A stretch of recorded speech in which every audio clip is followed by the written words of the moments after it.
Hello, and welcome to Scuttlebutt, the War Movie Review Podcast. We're happy to have you with us as we take a look at films from the dawn of cinema to today. We aim to provide a raw and unapologetic review of each film's cinematography, historical accuracy, and delivery. In the process of analysis, certain details will be revealed.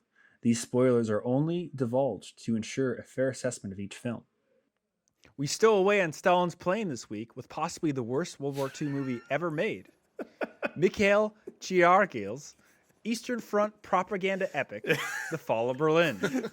As always, I'm joined by Mike A. Hello. Mike B. Здравствуйте, товарищ. Tavayich. And Nate. My only mission is to produce dead sauerkrauts. Okay, good. That wasn't just my translation. Yeah, that's what. Well, mine was delayed by about 30 seconds, so that was fun. Mine would So go back anyway. and forth. It would be synced, and then sometimes it would go ahead, and then sometimes it would go backwards. Oh yeah, it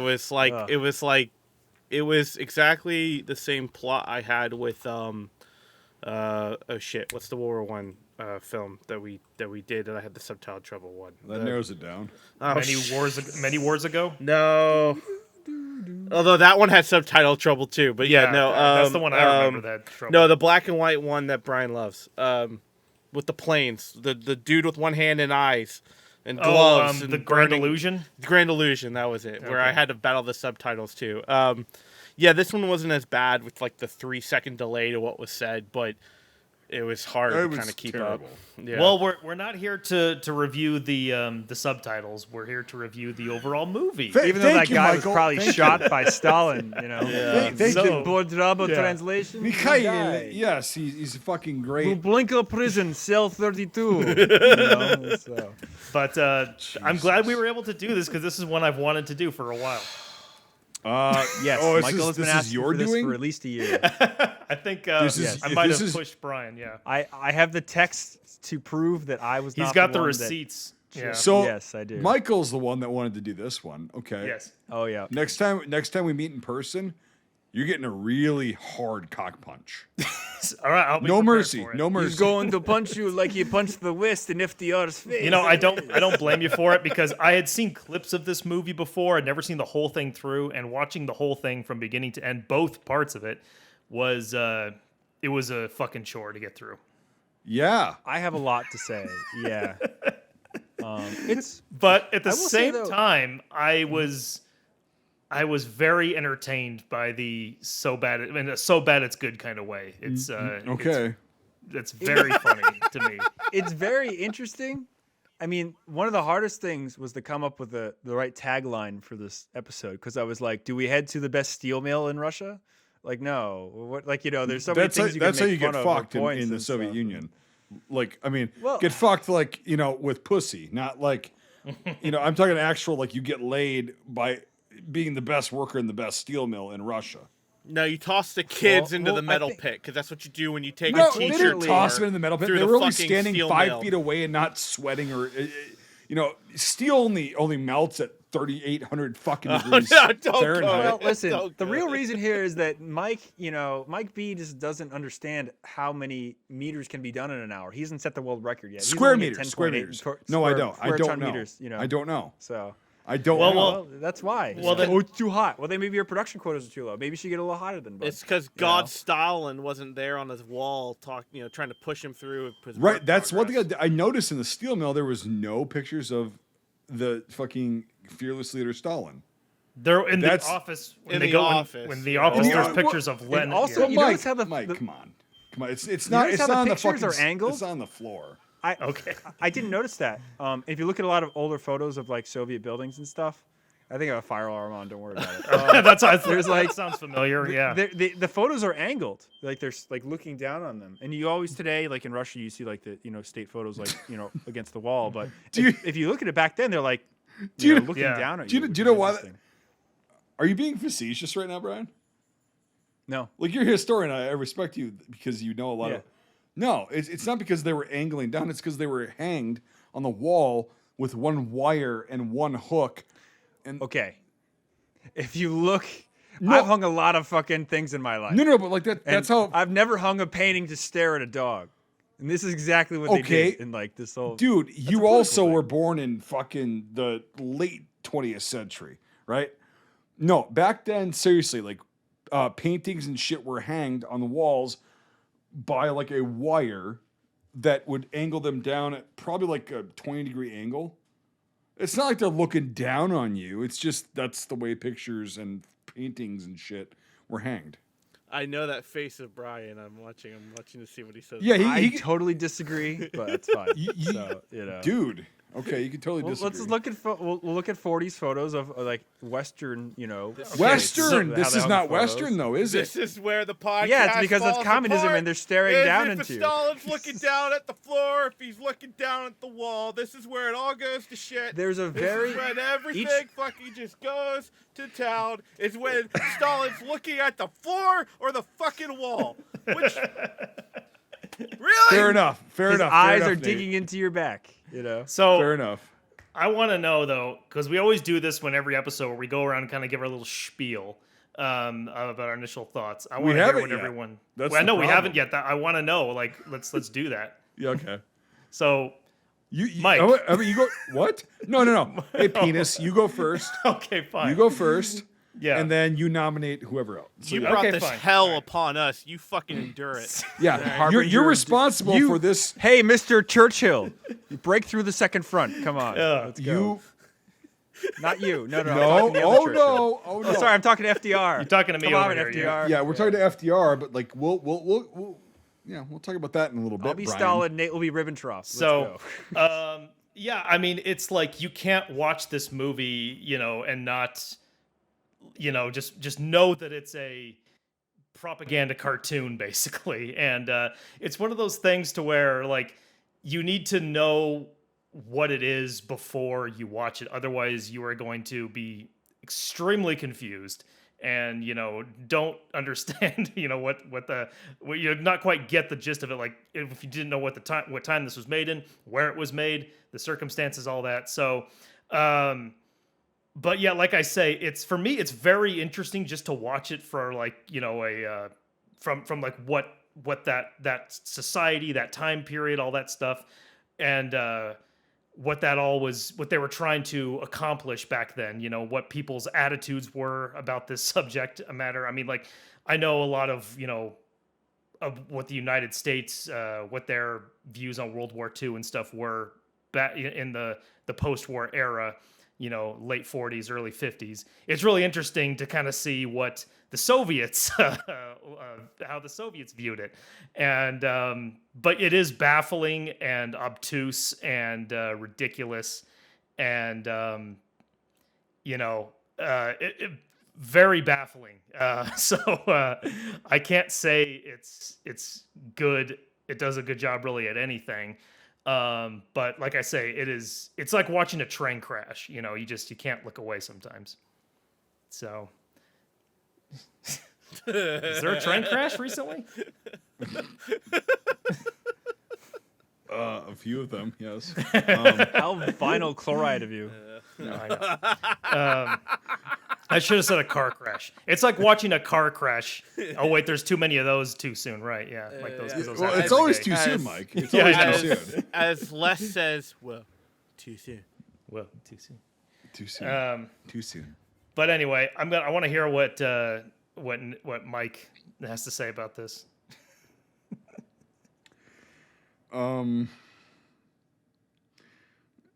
So I knew this was going to be like sort of a dumpster fire when I went into it, right? I warned you. Yeah, but it's like You I didn't literally, believe me. dude. It was We like didn't even tell you about the part 3 we're about to watch. There's a part No. 3. Oh my god. no, Yeah, it's called The Death of Stalin. Oh yeah. no. Roosh? There's Not no fucking way I'm watching part 3. This I've seen a lot of shitty like U.S. films from that point in time. I've seen a lot of like just retarded war films in general, right? Like really bad, where I'm like, okay, whatever. This one has to take the fucking cake. It is. Why the fuck is my webcam? Yes, Sorry. interrupt your lecture. Sorry, gonna they make you can't see more you. and more mad. Keep talking. No, it's gonna be interrupt great. your lecture on a podcast that's audio only about your video webcam. Yeah, but I it's know driving what me you nuts look 'cause like. There, yeah, I know, it but like got a little it's- better there. It didn't. Feed off the anger Yes, of the webcam. yes. Keep going. Yeah, no. So I am angry for you guys. You guys all making me fucking waste almost 2.5 hours of my life. Scuttlebutt, This- we waste our time so you don't have to. Yeah, we're fucking heroes. We're fucking heroes in that aspect. But like, no, it's like, dude, this was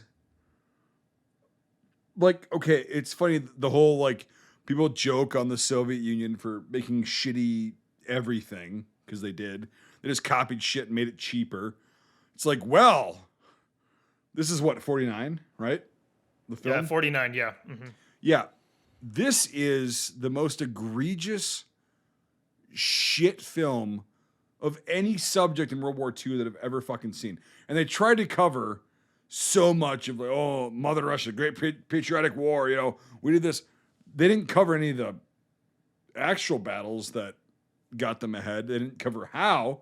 It was just all Stalin, you know, let's jerk this fucking dude from Georgia with a nasty mustache off. And it's like the cinematography, the editing, everything just was absolutely horseshit. I mean, just absolutely horseshit. Yeah. Nate, yeah, what do you want to say? Well, no. I was gonna have you keep going because I haven't done my intro, so I'll do my. Yes, okay. My intro. So That'd be great. You can feed off of my fucking rage. So this thing was. I can forgive a lot of shit in war films. Okay, I can forgive a lot of propaganda. I'm really fucking glad that the German High Command spoke fluent Russian during the whole thing. Because, you know, that, and again, American films, they had the High Command of Germany speaking English, but it's like, good God, you couldn't just have them fucking speak German and subtitle it in Russian? You couldn't do that? No. You couldn't do that. So yeah, that was good. And then, Winston Churchill spoke fluent Russian, which is a good thing to know. I didn't know that before I watched this film. So did FDR. Yeah, FDR, man. That crippled fuck. Yeah, he spoke fluent Russian. Good stuff. Good stuff. Good to know. You learn something every day, right? And it's like, dude, from the beginning to the end of this fucking film, it's just fucking retarded. It's so stupid. I mean, it's just like everything is so ridiculous. Like they could have just made a few of these. I'm trying to burp, but it's like I'm gonna puke if I burp right now. So like he's so angry, he's regurgitating his anger. You know, say right. that. Yeah. I just also drink a shitload of water really quick. But no, it's just so fucking stupid. Like, okay. We'll get into like the uniforms and shit like that later on, and the guns and shit, which were actually not bad because they were Russian sourced. Yeah. But weird, or Soviet sourced rather. My bad. Soviet. They're not Russian. After 1991, they were not Russian. They were Soviet. Anyway, Bring it back. yes. Anyway, it's just the acting was completely horseshit. I mean, complete horseshit. Even the guy that played Stalin, which we'll talk about in a bit. I don't want to ruin that. It's just like, man, it was a waste of fucking time. Like, and the fact that like people, I'm sure in the Soviet Union in 49 bought this shit, hook, line, and sinker, and were like, whoa, God, look what we did. Even though they were in misery, because Stalin's a piece of shit and didn't know how to run a country, neither did his Communist Party. It's like, oh, well, propaganda. Good job. But they couldn't even do that right. I mean, come on. Interestingly, I found out Stalin actually proofread the script of this thing. While they were Weird. making it. So that's why it feels so fucking, jerking Stalin off. Yeah, a totalitarian fucking dictator. Mm-hmm. Or proofreading a script and making sure it's okay. I guess to jump into my thing because Yeah. So okay, I'll pass it off to Nate. That's well, okay. I want to lead. No, I'm done. I'm done. I'm done. No, I'm I gonna know. pass it off to you. No, I get it. I also want to lead with the subject you just said, because Stalin was a huge fan of Western movies Yes. and Western Hollywood. So I really feel like that he took his opportunity. Who's in my posse for a cowboy film? Yeah. Like I really think that he he I really think that that's the reason why this was so greenlit and not even changed, because it's like, A, you're making him the superhero, but B, he's also an egotistic, maniacal maniac, dictator. So yeah. So, but going into it, I knew this was going to be complete shit. I knew this was going to be a product of its time, as we always say. I didn't realize how fucking in its time it's going to be, and I also didn't fucking realize how much just nothing. Mike had said something like he doesn't mind, for the most part, something that's so propagandic. I can't stand propaganda in films. I absolutely cannot. It is one of the biggest irkers of fucking Stalingrad 2013 for me, was the propaganda. American Sniper. American Sniper, Yes. same I thing. have this cough going on. I had this cough. Sorry, yeah. Fake baby. That was the least of that movie's problems. That movie, we're guilty of it on this side of the two, and I hate it when it's on this side. But this was what I really don't like. I also really don't like, for the most part, I don't like propaganda. I really don't like historical events being changed due to propagandistic ideals, because again, it's the whole reason why dictatorships and I'm saying the word wrong, but that kind of authoritarian, funded movies and produced by the government are so dangerous in that sense, because once you get rid of all the other stuff, that becomes truth. And I really, really don't have. Now, I'm going to counter someone who's going to say it's like, oh, in especially World War II, when we won, the Allies rewrote all the history and blah, blah, blah, blah, blah, blah. I'm not talking about that. I'm talking about this fucking movie. This fucking movie is... I think it's the first time I've ever sent a message to the guys while I've been watching it saying, I fucking hate you. Why the fuck did this end? This is awful. And I was maybe, 7 minutes into it? It was pretty funny. Yeah. It was just absolutely brutal. I'll be honest, I skipped through most of it. I got to Hitler freaking out in the bunker, and I'm just like, I just have to skip. Talking too long, skip. Battle, watch it, cool. Guy falls over. Mein Hot! Just a lot of, just falling over. I mean, it is such a byproduct of its time. If we talk about editing and sound, it's of the time era. It's late 40s, but then you're also talking I'm going to use this in quotation mark, third world country. Mm-hmm. Editing and production, it's going to have its problems. There's cuts in the middle of Stalin talking. Right. They're just hard cuts. Yep. Hard cuts in the middle of him talking. There are no transitions. No transitions, no nothing. If there are, they're basic fades. Again, it's a byproduct of The sound is it's so fucked. bad. Yeah. I heard the same machine gun for every machine gun in this movie. Yeah, the It's sound, the same, the speech of him talking over the first initial fighting is the original. So the reason why that film is so grainy and fucked is that's the original. That's the original that someone recorded on probably a tiny little 16 camera that they got and did, and and it had been damaged or whatever, and they were replaying it again, and they were revoicing him with the actor. And it's the film doesn't even match. Again, it's a byproduct of its time. So if you take it in a box and say, I will not judge it on editing, on sound, I will not judge it on the stage and stuff like that because it's 1940s, I still will put it down low because it's not fucking real.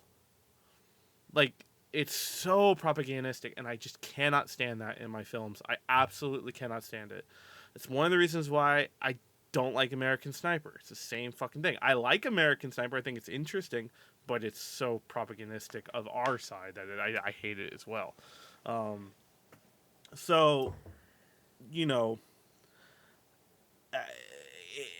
fucking sucked. and I've lost life, precious life, out of my very limited time on this earth to this fucking goddamn movie. And now I have to talk about this fucking goddamn movie. So, but I will say, and then I'll end my section because Brian's almost done eating. The only thing this movie has going for it, if we hold it up to the same candle as the rest of the other films we've ever done. Uniforms, to my knowledge, looked pretty damn good, obviously. Well, let me finish. We'll talk about it later. Yep. Russian stuff looked pretty good. German looked like it was thrown together from POWs. Right, because that's we'll talk about that later. Yes. But the machine guns, the stuff, the props they had, the MG34s, the 42s, the STG44s, the PPSH 41s, all good shit. Didn't see anything that looked crazy. But yeah, if I see someone get shot and go, oh, I skinned my knee. Death one more time, I'm gonna fucking rage. So Brian looks like he shoved the rest of his chicken in his mouth. So are you set?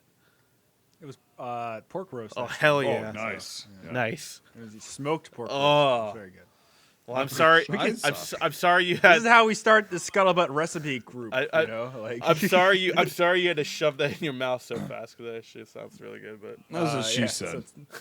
Today at the mess hall, fucking. I'll see you at the defect. Shove that pork roast in your mouth, Brian. There you go. Why is there mold on my bread? What do you call it? So, it's an interesting movie. For a lot of different reasons. In the introduction, I had mentioned, this possibly is the worst World War II movie ever made. And that really comes down to, how do you judge it? What category, are you talking about? Is it the worst editing? Is it the worst script? Is it, what exactly makes it the worst film? And by 90 minutes in, I really took myself out of it. And I'm like, this is its own thing that was made in one certain period of time for a certain reason, and that's it. It's very hard to say this is fucking yeah, oh my god, you were tortured as the fucking curse. It's like this is a movie made by a dictator to shit on the people he just defeated. Like FDR is dead. I can't remember exactly, but I think Churchill was not in office yet. He'd been voted out at this point. It was still a labor government. Stalin was the only one standing. He killed Hitler, and basically, and this is how he's trying to solidify what he did during the war, and that's why it is the way it is. That being said, it's a complete propaganda shithouse film, but when you look at it exactly as it is, it's very interesting. After the war, it's also 1950-49, the Soviets just get the atom bomb. Korea's about to kick off. All these crazy things are happening in the world, and now you're trying to solidify your relationships from the last war, or not relationship, but what you did during the last war. And you see this in the West as well. 1949, Sans Iwo Jima comes out, the movie talking about the Pacific War. We also get Battleground in 1949, probably the best movie about the ETO ever made, in my opinion. I mean, you get these legacy things where it's like we're trying to talk about these stories now. It's now starting to be, far enough in the past where we can talk about this. And as Michael said earlier, this is the Russian recalling of that. And under Stalin and the era and everything, this is the closest you can ever get to a kind of we won the war film, I mean, later on, Soviet filmmaking would adapt and change, and you would end up with Come and See, which is really the last Soviet war film ever made because the fucking Union dissolved 5 years later. So it's very interesting to see this arc of great patriotic war films from 1950 to the mid-'80s, and it really just start here. So yeah, it's a very interesting film. And there's a few things I did like about it. There's a shit ton of things I hate about it. I mean, obviously. But it's very interesting. And it's the only film, as far as I know, that has fighting in the Reichstag. And as bad as it was, that's really cool. Is it? I'm not being an asshole. Like, I'm actually asking you. There's only one other movie that in modern cinema. Any cinema. No, Downfall doesn't touch it. No. There's a movie. It's got Tom Hardy in it, and it's the KGB movie in the very Child 45? in the very beginning. They're on the Reichstag. Yeah, because he's putting up. Interesting, He's putting okay. up the flag. Oh, but they're not like fighting in No, the building. they're fighting in the building for like only Oh. like maybe 2 minutes, and then it ends. Oh, that's fine. But that's interesting. I didn't know that. I'll have to I check didn't that want to out. correct you, but like that's the only thing I do. Well, remember no, it that's being why I the asked Reichstag, because yeah. I was like, that's Yeah. it. But like, that's very interesting. Yeah. But There's, but two- then there's only two. But still, Yeah. yeah. And that was one thing I wanted to ask, and I don't mean to interrupt you, Brian. Is that the real Reichstag that they're fighting in front of? Yeah, No, that is no, the it's real not. Reichstag. No, it's not because the Really? Reichstag was in the British occupation zone at the end of the war, and it's a life-size set of it. Yeah. Wow. Huh. I know the wall. I've been to Berlin. I know the wall is like 20 feet away from it because the Brandenburg Tor, the gate, was in the east, and then because the Reichstag is like 100 feet away. Check my statement, but I mean that's what I've read anyway. Yep. And Interesting. that is a The interior is definitely a set. Yeah. It's Oh, yeah, styrofoam. obviously. The inside was a set. I meant like the outside where the guy like goes, my heart, and falls over, and all the stuff jumping around the tanks and the tank in the street in like. So they probably like made a life size set, like Michael said. Like, yeah. It's Right, I'm yeah. sure it was made of plywood and plaster and stuff. It like looks that, it but- looks Yep. real No, enough to me, but so that's why I the asked. thing is that remember this is 49. Yep. You were right, Michael. It does fly in the British sector, but Berlin was an open city. This is obviously a little bit after the whole fiasco with the Berlin airlift, but still there was not a wall, so they technically could have shot it there. Who knows? I mean, again, it could be totally wrong, but pre-61 Berlin. I'm trying to look it up myself. I would doubt that, but like it's not out their own. Yeah. It looks good. It looks fucking good for a Reichstag. I'll give you that. Because here's the thing: is like in every like other video game and shit, they make it look way much bigger than what it actually was. or Right. is. Well, that's where World at War copied their ending. Right. yeah. Completely. That you know? and many other video games, but like I it's, Well, the first Call of Duty wasn't like that for the. You did it on the Reichstag, right? Yeah. I never played the first one. I just remember. I don't World remember War was I just remember World of War was that. Yeah. The not I know Brian, you and I talked about it offline when we were on the phone earlier, but I do agree with you that before Downfall, other than it being very propagandistic. Fuck, I fucked that word up. Oh, Hitler. propagandistic. I'll mention that. Yeah. Propagandistic. So- I liked the guy and the look of Hitler through the whole movie. yes. I wish- didn't Yes. exactly think. No one knows what the fuck happened in that bunker, so there's nothing we can judge on that. Yes. But in terms of the interpretation of it, I prefer Downfall's version of the interpretation of Hitler in his bunker. But I like the look and the way they did it in this film versus all the other fucking movies we've ever had with Hitler. Yes. I'll just finish my thought and then we can open up Yep, the general yeah, discussion. go ahead, But Brian. Just Yeah, to touch sorry, on that and everything, because that's So I really did like that. Again, 4 years after the war, 5 years after the war, is not a very long period of time, and I feel like the way they depict, and again, this is Stalin shitting on his enemies he just murdered, or put to death because of his armies and stuff. But he did a really good job of showing what Hitler looked like a very, Yes. Hitler was very good looking. So was Goebbels, Goering, the whole gang. Goebbels, I mean, not so much. I Goering- would disagree with you on that one. I understand, yeah, but as a whole, Yeah, yeah. 5 years after the fact, really good. Yeah. Like better than Anthony Hopkins and everything. But Yes. Goering, holy Yeah, it looked shit, just I like was him. like, fuck. Yeah. Like the only thing he didn't get right was that toward the end of the war he had his, or it might have been his POW, but he had the heroin thing. where he lost Goebbels, though, they and gave stuff. him his limp, which was I don't think I've ever seen. Yeah. They didn't. They Yeah. didn't do that in Downfall. Yeah. Yep. Yeah. No, So yeah. the guy in Downfall looked just like Let him. Brian finish But, his thoughts, and I really sorry, wanted to yeah. get into that because me shitting on it and saying it's fucked up, there are some redeeming qualities. So Again, let's let for Brian. 5 years finish after, up. 5 years after the fact, it's very interesting, and it's a very interesting film overall. I mean, you hear a lot about communism, and you hear a lot about Stalin Russia and everything, and workers' utopia, good, bad, everything on all from every viewpoint. It was either a gulag hellhole or it was a workers' paradise. Before I did Reveille and stuff, I was heavily researching out doing an Eastern Front film before Russia, destroyed the narrative of the country for the next century. And I read probably 40 or 50 World War II Soviet memoirs. And I got a very interesting understanding of the way the Soviet Union worked and stuff. And the beginning of this film, where they have the factory and everything and, all that stuff, that was incredibly important to Soviet life. You got to think that 20, 30 years earlier, these people were serfs. And now I am part of the 1032nd Volunteer, Verugial Front of the numbers and math and all these things make so much sense to communists and these people because they had nothing. So, they're idealizing communism in a way with the plant and stuff, but there were people that were like that in Russia. They were a very small minority and everything, but people's lives were shattered in 41, just like they did show in the beginning of the film. And obviously it's an idealistic version of that, but I got tons of memoirs where they're like, I worked at a factory that made torpedoes that sank the William Gustav, and I'm proud of that because we're the 1067's explosive. That's how communism worked. It was based around production. And I thought that was very interesting to see. Obviously, it's polished, and it's the idealized of it, but there are a lot of small grains of reality in this propaganda tale. Yeah. And small, it's yeah. it's just incredibly small, yeah. But it's very easy to write this off as the worst film ever because of XYZ, and I really feel like that's a travesty.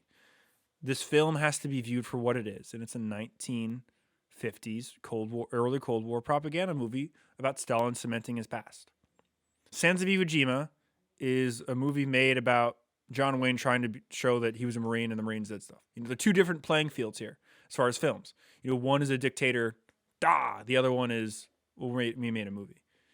Similar but different. But that's just my spiel. This is a very interesting film for a lot of different reasons, and you can't compare it to Cross of Iron or something. I mean, that's what we're going to end up doing here. But it really has a lot of facets to itself. And there's really nothing else I think we're ever going to touch on. Maybe Triumph of the Will or something.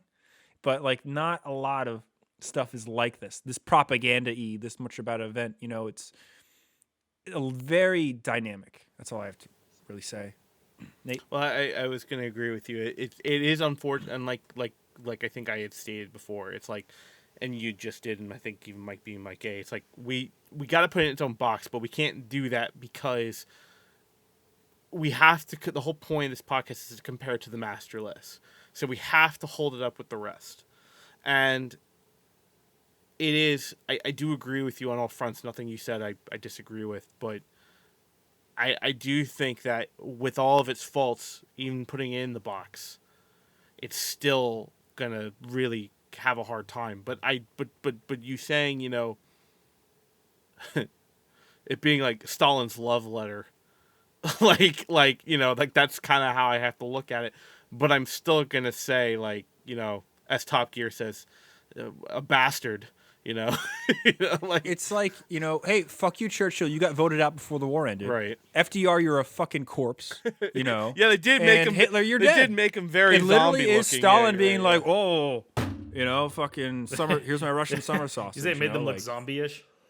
Yeah, it's just this Stalin's love letter to himself. Let's it's okay, Brian. Those are your opening thoughts? Yeah. Okay. Let's talk about the actual actors that were portraying these high profile fucking Soviets leaders. best. Yeah.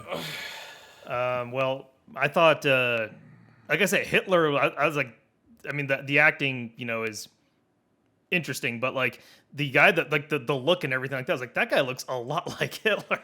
The only thing I would say is his nose is a little bit bigger than Hitler's was. A little witcher. Yeah. Yeah, it just stuck out a little bit farther, Yeah. but his facial features and his hair and the way he carried himself, even though it was his mannerisms were, you could tell they were coerced by people that wanted, more aggressive. It's well, okay, I get that he was very mentally ill and physically ill at that point, and I get that, but if you could combine this Hitler with Downfall's Hitler, I think you would get a pretty accurate representation of how late war, very late war Hitler was. Mm-hmm.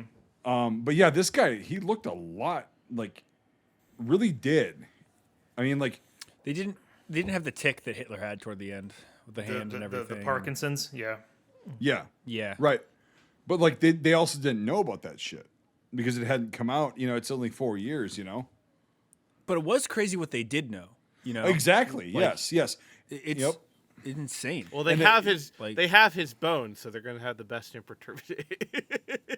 Well, they don't know if that's the right skull. I know. I'm poking a bear. I know. Yes. Well, no, it's dude, again, what Michael said is nobody knows. He's in the fuck Argentina, happened. duh.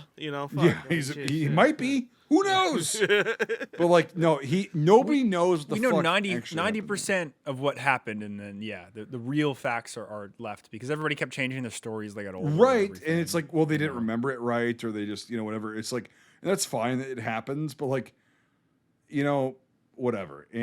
But like, so portraying him like in the early stages of the war, right? So like before he was really fucking, like, because stress like it'll bring fucking underlying conditions out, as we all know, right?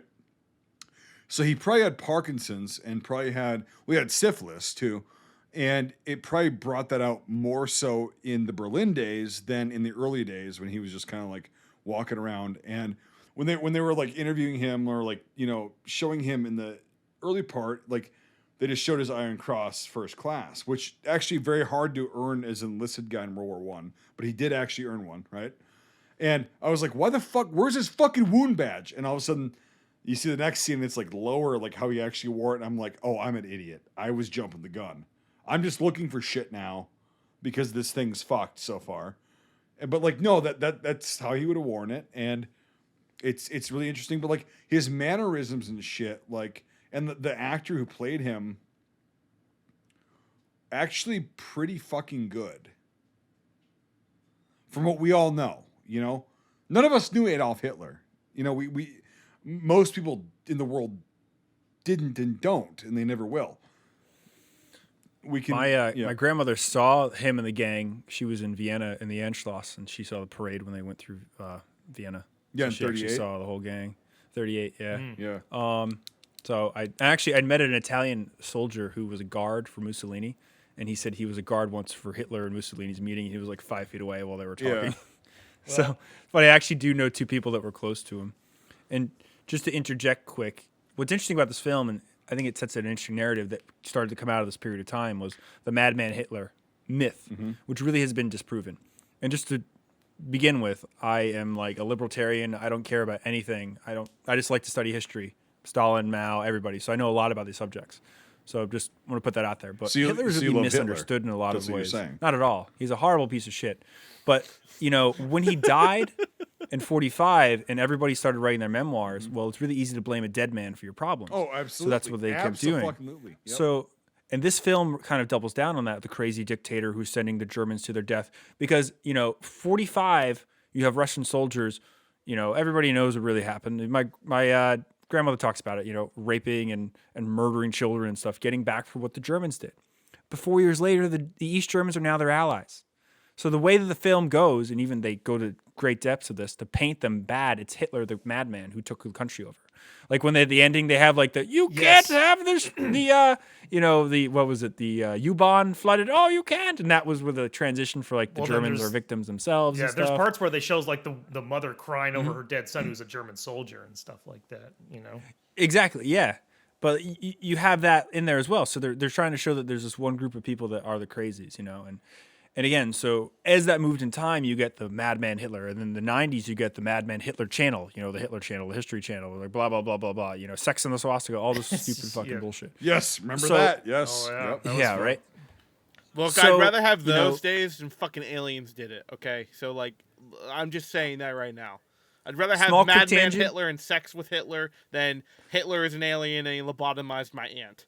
Like, Small quick tangent, because whenever you talk about Hitler, you have to talk about tangents because this is how life works. Vice News, a few years ago, they bought their own TV show, and they bought History Channel 2. And History 2, for a lot of years, they would play cool stuff, and then they just ended up playing all the reruns of, like, what was it, Ancient Aliens? So Vice buys it, and the first week they have it, they have this, like, the number you can call, because they're edgy, they're woke, whatever, you can go, like, haha, fuck you, and they'll play it online. Well, apparently, all stoners watched this, just all 24/7 to watch the Ancient Aliens. And when it got bought out and it was Vice, they got really pissed off. And they were like calling like, man, I do 3 things in life. I work, I smoke weed, and I watch Ancient Aliens. And you're taking one of those things away from me. Wow. It was like hundreds of phone calls. Jesus Christ. And it was hysterical. So all these people are really pissed off at Vice. And then if you notice, they play a lot of Ancient Aliens on History Channel now. That's kind of all I kinda ever funny. see if I do happen upon that. Isn't that funny that this thing happened and then anyway? I mean, it could have bring it back happened. to Who Hitler. gives a fuck? But like, we know what happened 70 fucking years ago, or do we? Right. Do we? So bringing it back to Hitler is you have to do with Ancient Aliens. Yep. You know, a lot of people blamed him for their mistakes and stuff. And there's a really good historian we're trying to have on here. Maybe he'll listen to this, but it's Tick. He's on YouTube. He's awesome. He just really awesome in-depth histories, and he does a lot of stuff on, you know, how Hitler really was and stuff. And he's just this great one on the Stalingrad campaign where he's talking about like, this is what people say Hitler was worrying about at the time, and this is what he's actually doing. Like, he wasn't this crazy out of touch guys we think. He was very in tune with what was going on. And when he had these outbursts and stuff, it wasn't because like he was like, oh, I hate my generals and things. It's like he realized they had lost the war. Yeah, they're Like done. literally, Yeah. he was Yep. he realized at Stalingrad they were fucked. Like, he was a very, you know, he's a piece of horrible shit, you know, murderer. Don't get me wrong, but he's very much misunderstood. You know, he's not this crazy guy with Alzheimer's. Like, that came out later. Don't get me wrong, but like, you know, he was much more lucid for the whole experience than people attain him to. You know. Well, you know, I was thinking about that because I was like, with the actor for being, you know, who played Hitler being, you know, like, okay, you know, did a good job for the time and whatnot. The actor who plays Stalin, I mean, his face never fucking moves. I mean, it's like he's made of plaster or something like that. And then Right. I looked him up. He played Stalin in like 7 other movies. Like, I think it was in his contract or something that he had to only play Stalin or something. And but yeah, I don't know. It's weird because his face. Remember the times, man. His face, dude. Like, so if you look at Stalin, like, he had a long face, a long and kind of skinny face, right? He had the mustache. This guy's got like a short and pudgy face, kind of like mine, or like Nate. You know, Nate and I have the potato head. You know, the fucking Eastern European potato head. Yeah. In real life, like, he had a longer face, right? It was more defined, and yeah, he had the cheekbones. He definitely did. Way up high though, and it was just like the proportions were way off. Like, the guy that played Hitler, very close proportions, very close. His nose a little bit off, a little bit bigger than Hitler's was, but like the overall like facial structure was like pretty close. The guy that played Stalin, and this thing is like we were talking, Nate, is like that guy had to play Stalin while Stalin was alive. And so it's like, honestly, I was waiting for 3/4 way through the movie for him to be changed just a little bit and completely different dude. Yep. And the other dude shot in the back against the wall. Like, that's what I was waiting for. Like, hard cut. right. Hey, you know. But hey, Uncle Joe saw something in this guy, this actor, because you said he played in like 7 other films. Yeah. Wasn't the closest, but he did get his mannerisms down pretty well though. I will say that. He got his mannerisms down. Well, he probably fucking had to. And he didn't overdo it, and it was like, that's good. Besides the like minor facial like differences, his mannerisms and his body shape and style and the way he like walked and like was in the uniform, like, that actually was pretty fucking accurate. From the original footage that I've seen of Uncle Joe walking and talking to people and all that stuff. I like that. I like that nickname. Oh, I fucking hate Joe Stalin was. Oh, fucking what a piece of shit. I mean, Hitler was bad, right? And everybody discounts Uncle Joe Stalin. They're like, dude, he's responsible for like at least 60 million fucking people dying. At least. But no. He was a communist. He fought the fucking Great Patriotic War. He won against the evil Nazis. It's like, yeah, okay. But when evil wins against evil, what the fuck? I mean, what does that do? It just perpetuates more fucking evil. So the guys that played Hitler and Joe, actually not poorly cast at all. Now, first of all, do you guys have any opinions on that? I just think that, like, it has to do with the way that the guy. I mean, it's almost like the direction he received. Stalin has to be so godlike through the whole movie that it just, like, yes, it's so annoying. Whereas Hitler, they said, you know, go nuts, actor, like, do your thing. But with this, it just seems like the actor is on, like, he has like shackles on him. He can't really do much because every shot of him has to look like a portrait. Every time he's on camera, he looks like he's on a piece of currency or something, you know? Well, it's communism. Right, yeah. Well, they stuck a fucking 2x4 against his spine so he wouldn't slouch. Yeah. Like, I mean, look, like, think of the pressure. If you don't get it wrong, you're fucking taken out back and Yeah, shot. you're And done. Don't tell me that didn't fucking happen, because it did. That's a pressure that was. I guess we won't be needing these decoys anymore. Yeah, that's what I was about to say. Right. I was about to do Well, that. and it's also it's not yeah. just that you're dead; it's that you never existed. It's not just that. I yeah. get, but like it's a detriment to the actor because now he has no Right. freedom to do like his thing. It's like no, you have to go in these Well, that's the guidelines. thing. They also never mentioned when Uncle Joe took 4 or 5 fucking days off when Barbarossa started in 41 because he didn't know what the fuck to do. Because he had a nervous breakdown. Yeah. Yeah. Well, he wasn't. It to my and this is very, very basic. We should get back to the movie. Is that my basic understanding is that Joseph Stalin wasn't really a tactician. No.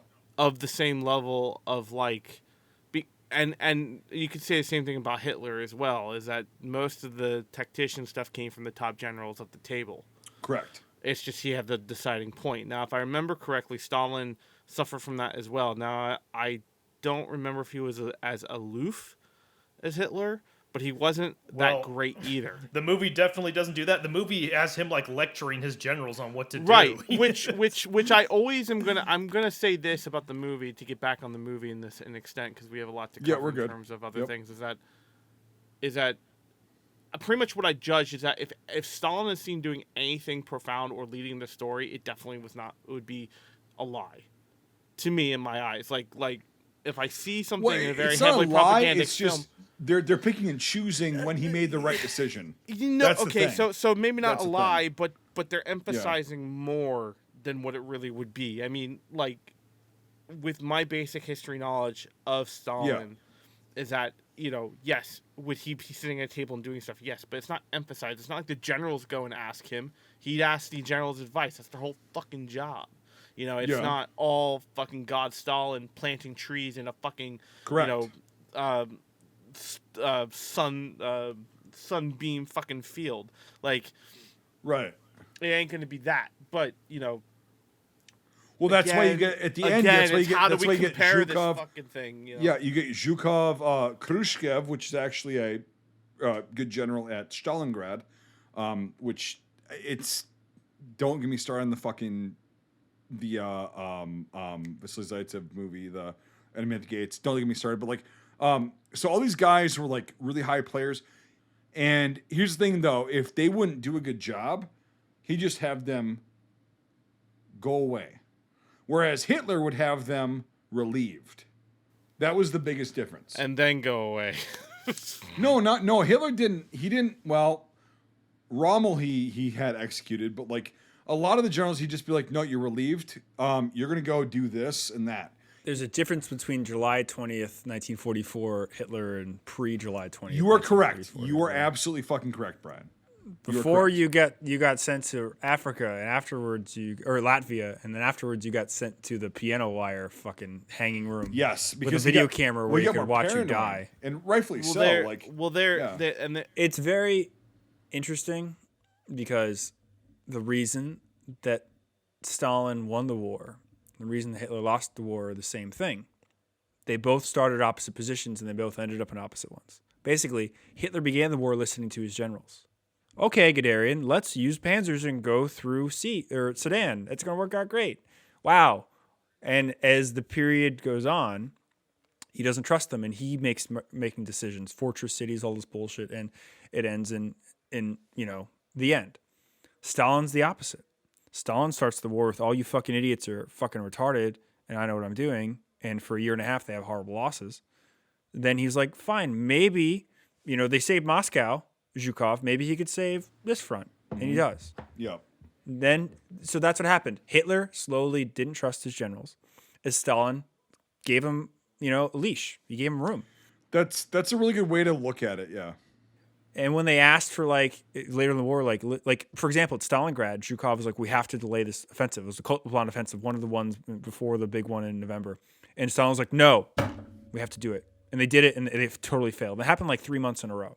And finally, when they were planning Uranus, Zhukov was like, we need 2 more weeks of preparation. And Stalin was like, okay, that's cool. Take your time. And guess what? It worked. So that's what it was. Hitler just became more, closeted and Obstinate. didn't listen He became to anybody. obstinate. Yep. And yeah, and Stalin actually listened to his generals, and that's the reason that we won the war. You know, that's literally it. Wait, when there was a date, like they said it in this film, but it wasn't accurate.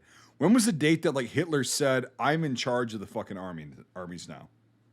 Like I'm taking personal command. It was it like late 44, early depends. 45? I haven't heard of a date that he actually said he took over the fronts. I mean, really, it was. But you know what I mean? Like there was a time where he was like, "I'm gonna fucking make all the decisions," and it's like, yeah, like you said earlier, he's not a tactician. Like late 43, early 44 was when when the war really started going to shit. Was when he really started stepping up. And then after July is a totally different thing. But he had a map of Stalingrad for every street that he followed the battle very closely and stuff. Yeah, and not commanding wise, but like it's again, it's just as the defeats get worse, he just has a more hands-on position. I'd say definitely after Kursk. okay, He knew after Stalingrad the war was again. Tick is amazing. You guys have to check this guy out. He fucking his history is amazing, especially with high level German stuff. Like I'm just literally paraphrasing what he's saying, but it's just really amazing the actual way these things worked out. But yes, Nate. The thing I will say that and correct me if I'm wrong,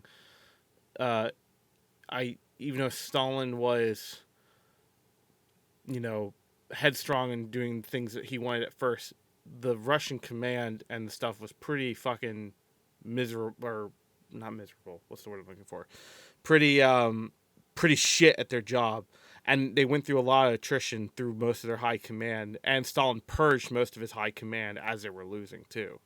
Am I wrong or am I right? Because if I remember correctly, that's what happened. The purge started in 38. The really bad, or was it 30? Whatever. It was before the war. I know it got really bad in 38. And that's Was when it they before purged the a lot of war? Or I army thought it was staff when they and were everything. losing. I can't remember. It was before the war. 32 And- if you want to get really technical. But yeah. I hear you, yeah. But like it was really bad in the late 30s, and they basically, three-quarters of the Russian high command is either killed or demoted or whatever, got away with.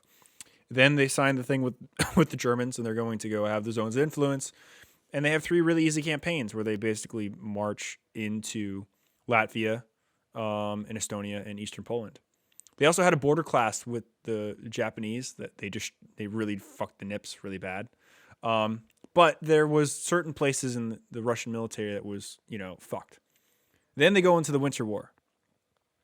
And everybody knows what happened with the Winter War. And a lot of people blame the purges on how the Russians had a very bad time in the Winter War, which really isn't true. The biggest reason the Russians failed in the Winter War is because they were mostly using reservist troops that didn't know what the fuck they were doing and were told, like they were told in Ukraine, not to get political, that they're going on a training exercise and that the people they're gonna liberate people. So it was a bunch of reservists that were called up to go into this campaign in the middle of the winter that was the worst in 40 years. But the Russian military slowly relearned tactics and stuff during the Finnish War. Like they did win in the end, it was very bloody. But by 2 months in, they basically they did win turned in the the upper end. hand against the Finns. Yeah, it was really 2 months of blindly getting mowed down by Finns until they actually adapted. In 41, the Russians were really heavily affected by the German Blitzkrieg due to many different reasons. It's just not the purges that was the big thing. It did have an effect, but at most probably 20 or 25%. Yes. I agree. The real bigger thing was the fact that Russian units were controlled by 2 officers. You had a military officer and a political officer, and they both had to agree on orders, and neither could supersede the other one. When we get to it, Dr. Zhivago is a very good film that talks about the Russian Revolution and stuff and how people were affected from different parts of society. And there's a point in it where they show that very well, where the commissar wants one thing and the officer wants one, and they can't agree, so nothing happens. So that was the other thing that handicapped these units at this time, because there's what's politically right and then there's what's tactically right. And those are 2 completely different things. And as the war went on, past Stalingrad, you get only a military commander. A political commander is deemed to be not important, and just for morale, maybe. You get a lot of funny stories about commissars. Some are really good, some are really horrible. But those things kind of slowly contributed to the Russian military, becoming modern. And also, the first shipment of American vehicles showed up in Russia right before the Stalingrad offensive. And Russian morale and willpower got them to Berlin on the back of American trucks. Without Lend-Lease, there's no way they would have gotten anywhere out of Stalingrad, because the mechanization that we were able to provide to the Russian military changed the fucking game. They would not be able to make those advances that they would have around Uranus or Kursk or anywhere without mechanizing their infantry with American trucks.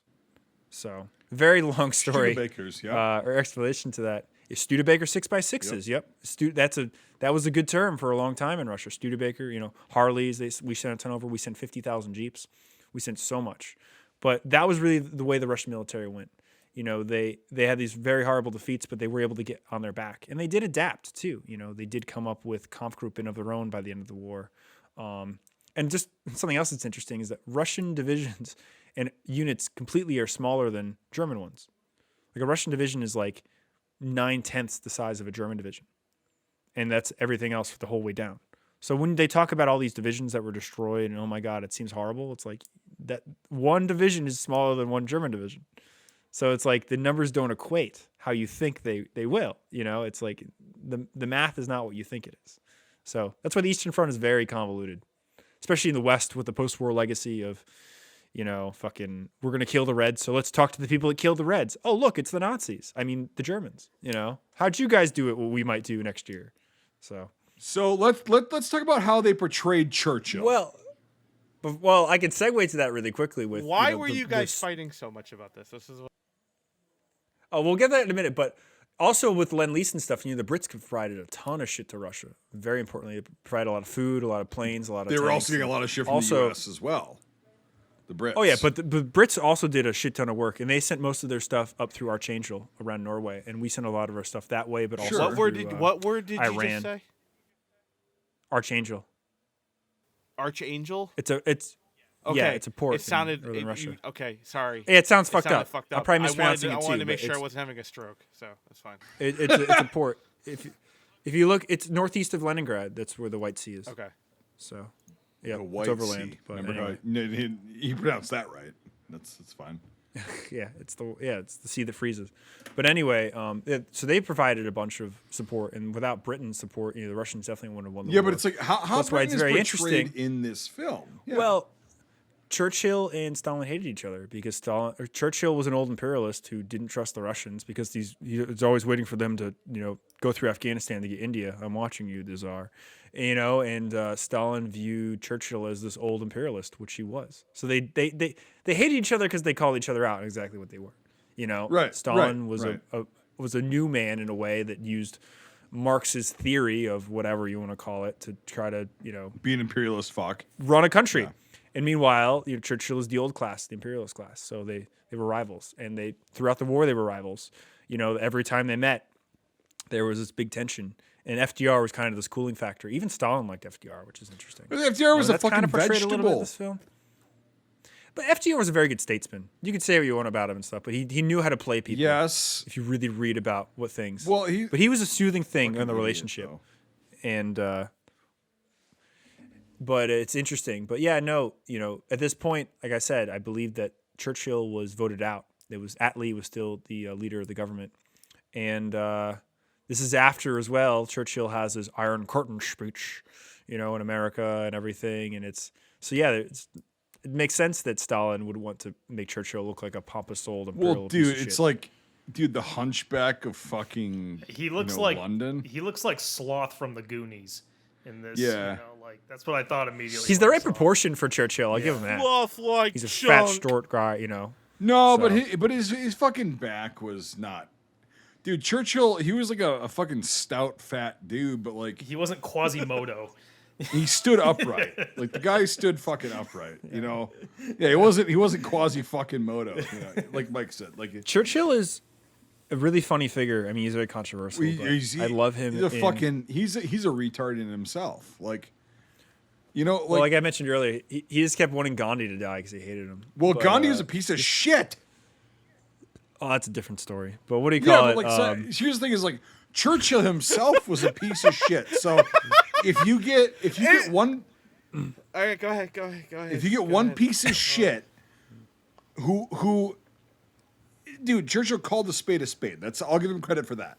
He's a weird fuck, alcoholic to the nth degree, fucking weirdly functional. But like, when he calls a spade, I take his word for it. That's the thing. It's like, Gandhi was a piece of human shit. I didn't know Gandhi was in fucking the Fall of Berlin. Hey, no, listen. The Ben Kingsley film Gandhi is very similar to this movie because it's a propaganda movie. All I have to say, all I have to say is I that can't have another repeat of fucking last week. If we talk about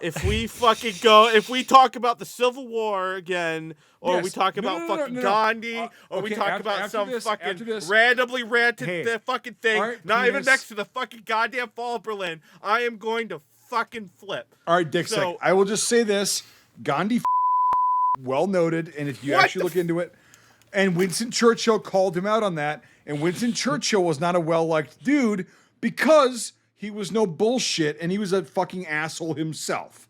There we go. Segueing back in. How in the world can I segue from to fucking Fall of Berlin? Gandhi, Nathan, he did. Nathan, this is what happens when you find a stranger in the Alps. Okay. Okay, you see what happens when you find a stranger in the You Alps? see what happens when you make scrambled eggs? Yeah, your edit was great, Nate. Bravo. Thank you. But no, but like Gandhi, yeah, whatever. Okay, so that thing. But Churchill was willing to call people on their bullshit. He also called Stalin on his bullshit, and that's probably why in this film he was portrayed as a hunchback, fat, old piece of shit, cigar smoking, which he really was, and a fucking booze hound. But Churchill was not a fucking. Here's the thing: is he was not malicious. From my research, he was just himself, and he was a fucking weirdo and a psycho. I don't think he was actually malicious in his doings, but the fact that they portrayed him as being just this fucking wearing a Soviet uniform, by the way, that was not a British uniform, Right.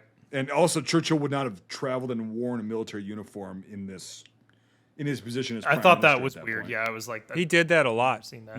No, Churchill did that a lot. He used to dress up as an RAF major when he would go places. Okay, well, that was a big the thing uniform Churchill would was do. way incorrect then. Doesn't matter. I know, but no, he would wear medals and General, stuff. like That a was- British, like yeah. yeah. Yeah, okay. So, but like, Yeah. he was not. known He to was do not shit a like that. hunchbacked old fuck that had nothing to say. Like, Well- dude, the guy was like, and they were talking like they made him look like a fucking retard in this film. Well, to my understanding, Stalin hated Churchill the most out of everyone in there, and Churchill was not a fan Sure. of Stalin. So you can see it being a Yep. backhanded remark to Churchill. the scene so. concludes with them making him look like a total idiot because he's like, "Let's have a toast to the king," and he's like, and FDR's like, "No, let's have a toast to Mikheil Kalin," or something like that.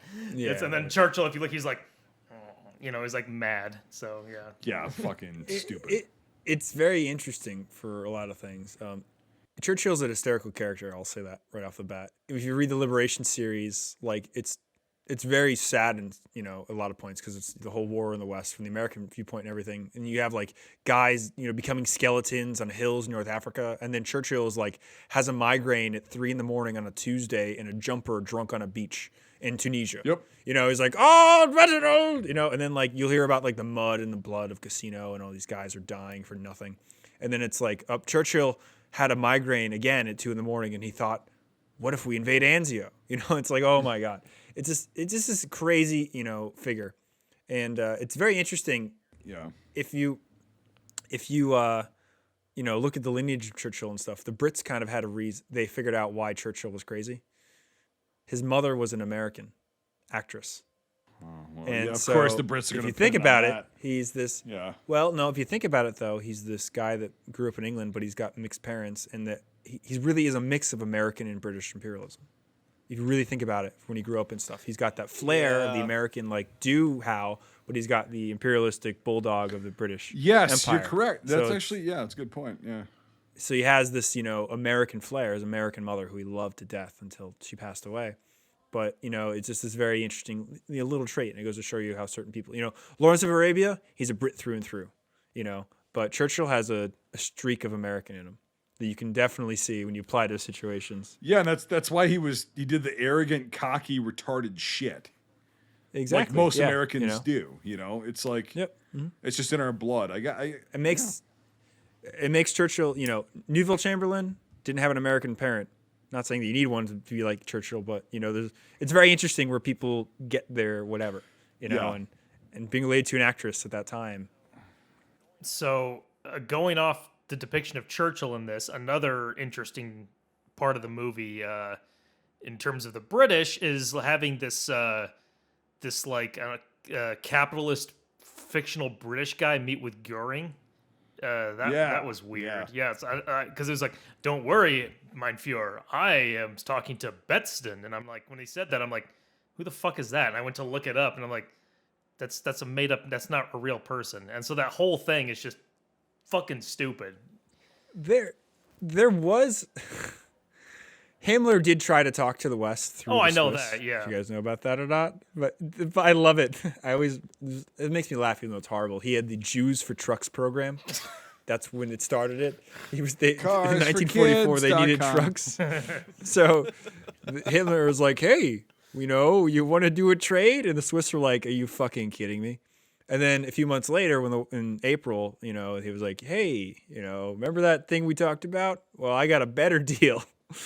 And at least some of them did try to break off, but yeah, it's funny. But that scene is there just to show the other people look like backstabbing pieces of shit, and also because there's a part where he's like, "But you're going up against Stalin. Remember, Stalin is a very good military commander." It's like it's just there just to stroke his cock. No, he's not. Yeah, that's exactly. Yep. That's just that scene is just there for that. And then one of the boldest things about the movie, which I thought was one of the most interesting parts of it, is this constant thing of the Germans saying they're relying on the United States and all that. It was just weird. I was not expecting that. They're like, the Americans are coming for us and stuff. I'm like, it's so weird. It's like the Germans are talking about them like they're their allies in the movie. Do you know what? Do you want to know why? Well, because we're gearing up for fucking the divide and all that stuff. So you're trying to push that. I mean, well, exactly. It's all part of the propaganda and all that kind of stuff. Exactly. To get to not jump on more to propaganda talk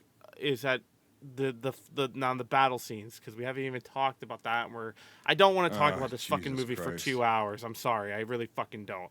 So the battle scenes and all this stuff. It was cool to see Peppa Shaw porn to the nth degree. I was getting my nut off for a 41, but they used they used more hand-to-hand combat than they did the fucking Peppa Shaw. They clubbed each other more than they shot each other. And anytime they ever shot the PPSH, they fucking burst fired it, and it was the same. It wasn't even, they didn't even fire it. They reacted and jolted. It was really weird. Anytime they'd fire, the actor would be he would move it off his shoulder and almost half throw it every time he'd fire, and it was what is this? I mean, it just turned into hand-to-hand clubbing. That's when it was all right. The very slow motion, old people fucking speed clubbing. Yeah, it was not good. It was just the whole. Yeah. It was literally everything we hate about flailing arms in movies is literally nothing but this. There was a part towards kind of the beginning where a German tank stops and this German gets out of it, and then he just like goes and like falls off. You know, I was just like The scene that you sent, Michael. What's that? Yeah, the scene. Sorry, the scene you sent, Michael, where like I saw it too, like where the guy, like they're in a line, the Germans are, and like the guy's on an MG-34, and there's an SS officer in his literal dress uniform, which is not fucking and the guys accurate. just fall over. And they just go delayed. Yeah, they just fall over like they fell asleep. Yeah. It's like, what is this? What do you guys? even the main one of the main actors at the very end of part 2, when he gets shot on the Reichstag steps, he's just like, It's like he's a video game character who got stuck in mid animation or something. Pulled my groin. Yeah, and he just sits there like he's stuck. You know, like what the fuck? Again, product of the time, but it's like okay. I'll just say this to people who probably don't. Well, look, if you want to go watch this movie, go for it. I don't fucking recommend it. But if you want to do it, go for it. But the thing I have to describe it as is that imagine every shitty death, but then times it by about 5. You've ever seen any more movie. That's all pre-Wilhelm scream. Yes. Yeah. Yeah. Like, yeah.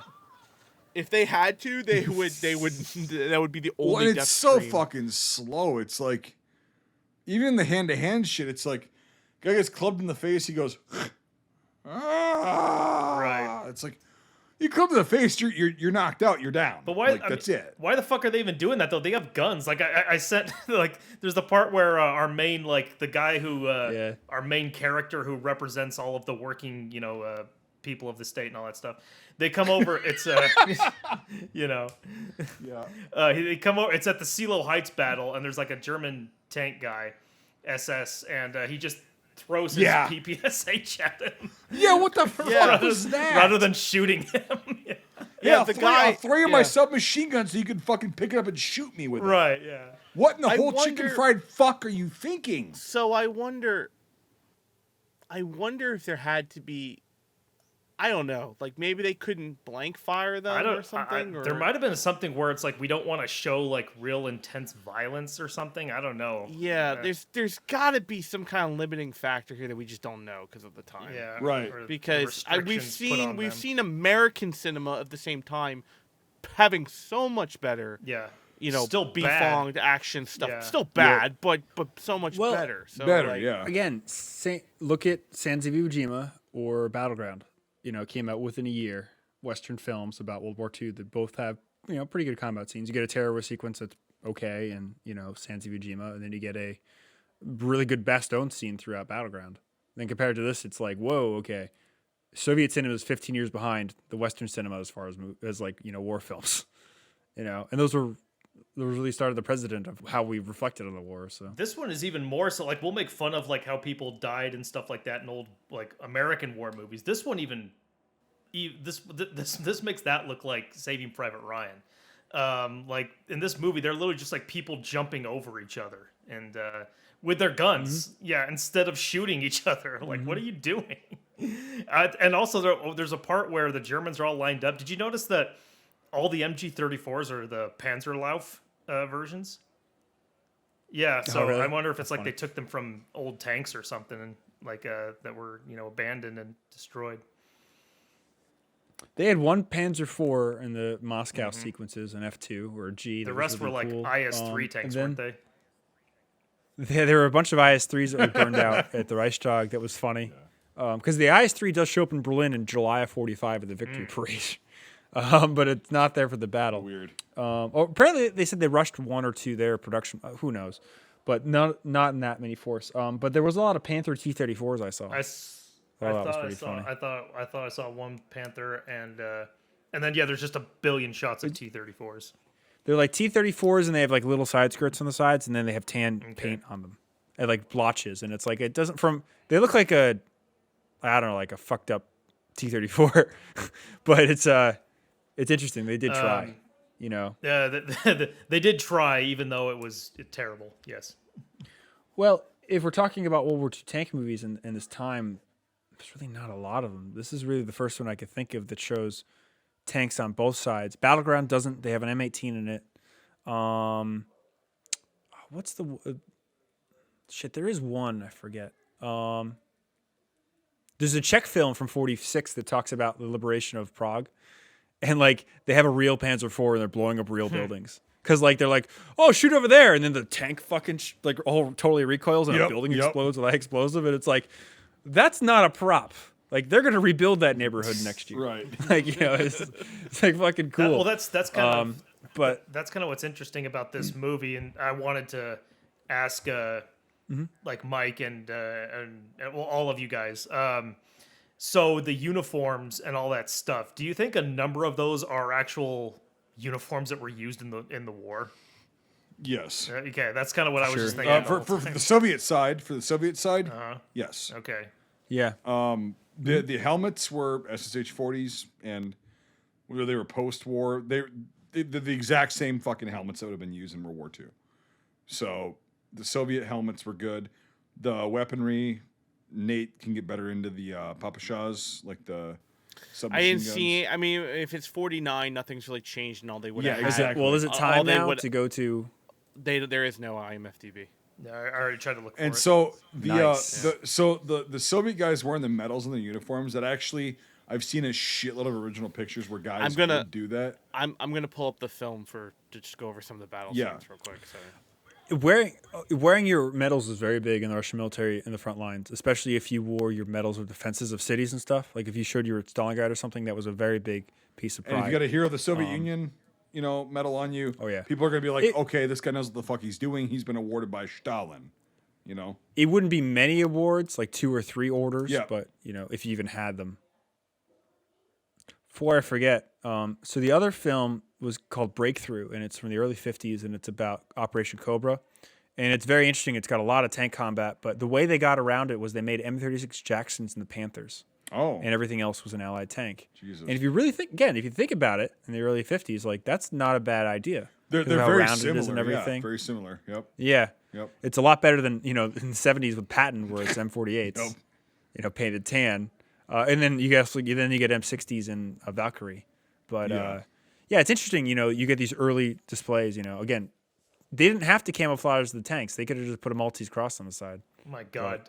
The cinematography is just a pile of puke. Like, It's not good. What is up with the fact, like, throughout the movie, they're not doing it in this scene, but there is, like, this really vibrant red and turquoise cross lighting going on. Like, what the fuck is that? I think it's a bad You think colorization. that's what it is? I don't. This is definitely colorized. Look at that flag.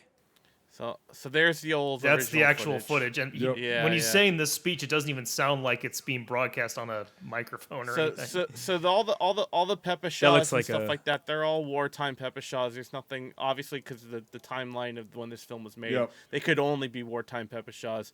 Most of them look like between early and late war. IS-3s, Mid-war. yes, nice.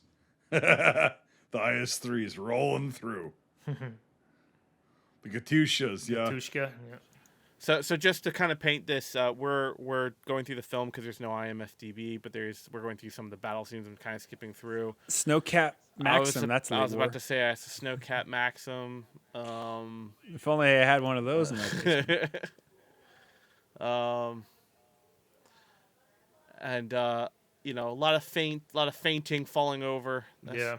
To Here comes paint the battle. A lot of scenes. grenade comes the hand. throwing. Also, okay, so hold on, pause it. So go back to the color of the helmets, the SH-40s, way too dark. I don't know what the fuck they were doing. But the World War II ones were painted this lighter green that they were painted like the SH-68s even. They're painted like Polish WZ-50s, which is not possible because this came out in 49. But they're painted darker. So I don't understand that. it's Again, that might be the colorization, though. No, it's not. It's so far off. Like it's not. I mean, No, the rest of the color is like fine. Like I can tell. Like it's way too fucking dark. I don't know why they did that. disagree with you, and here's why. The Soviets at this time were refurbishing all their M40s. And they were painting them that Soviet green color that I know that you're talking about. The Stalingrad, Leningrad factory, they had big helmet rework places they were doing in the late 40s. And they had that olivey green Soviet color that we're talking about. I know exactly what you mean, which is not this color. But have you ever seen an original World War II painted Soviet helmet? Yes, lots of them. En masse. Like I'm talking about many of them. I really don't think we know what the correct green was for the war. Because it's taken me 20 years to find out what the fucking correct OD was, and guess what? There's not one.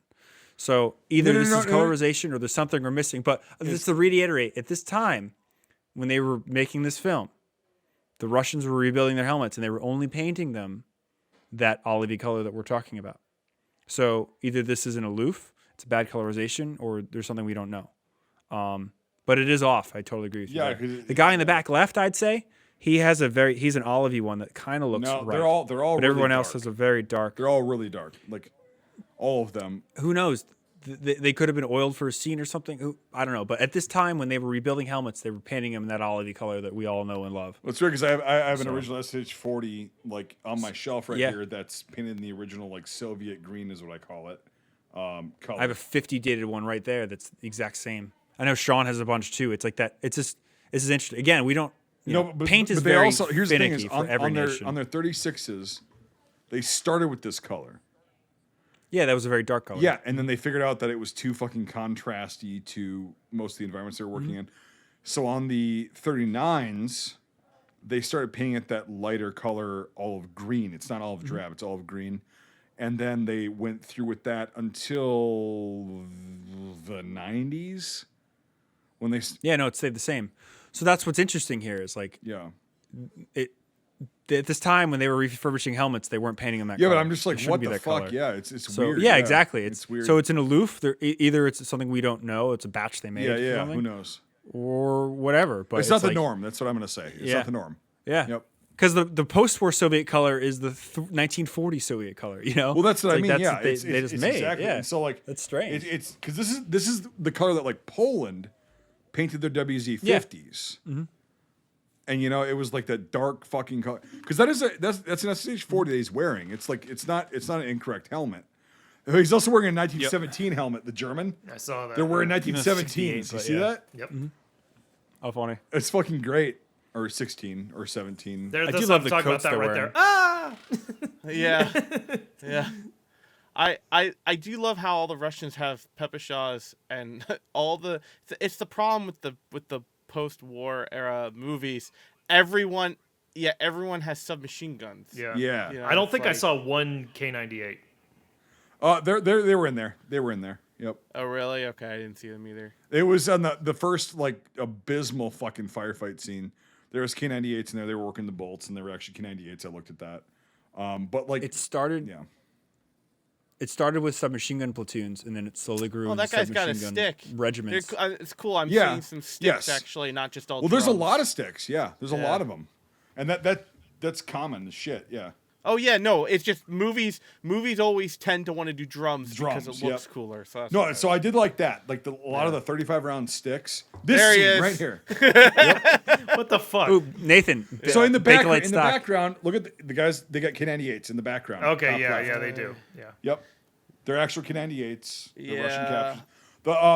I don't even want to get going on these fucking German uniforms. I don't even want to get fucking going on that because it's they all like, have tornister packs. Like some. it's not a fucking tornister. What is It's it? it's a fucking like It's the civilian lamb- Russian it's- like Boy Scout fucking pack. You sure it's not the fucking? That looks. No, that's a pony I'm pack. sure. No, it's not a fucking tornister. I guarantee. Okay, well, you're telling me That it's not looks a like a pony tornister, so pack. I have a question. Am I thinking of the right thing? It's the backpack Yes, with the fucking. you are. Yes, Okay. You are. yes, you I are. want to you make are- sure that you're not yelling at me saying like, no, it's not. No, no, no. tornister, some You're other not German wrong. thing. You're not wrong. Okay. The film is way fucking wrong. That Okay. is. For a backpack that's also a pillow. Okay. It- Okay. That is I not wanna- a okay. fucking tornister. That is a Okay. fucking. That's a fucking like Boy Scout pack, mocked up to look like a fucking tornister, but it's not. And also, they wouldn't be wearing fucking tornisters in this fucking situation, as well as that SS officer would not be wearing his fucking dress uniform out there. Yeah, I was gonna say tornisters are early war, and that's like pretty much Well, it. even yeah. then, they're very rare. No. That's false. No, tornisters are the standard issue backpack for the Germans throughout the entire war.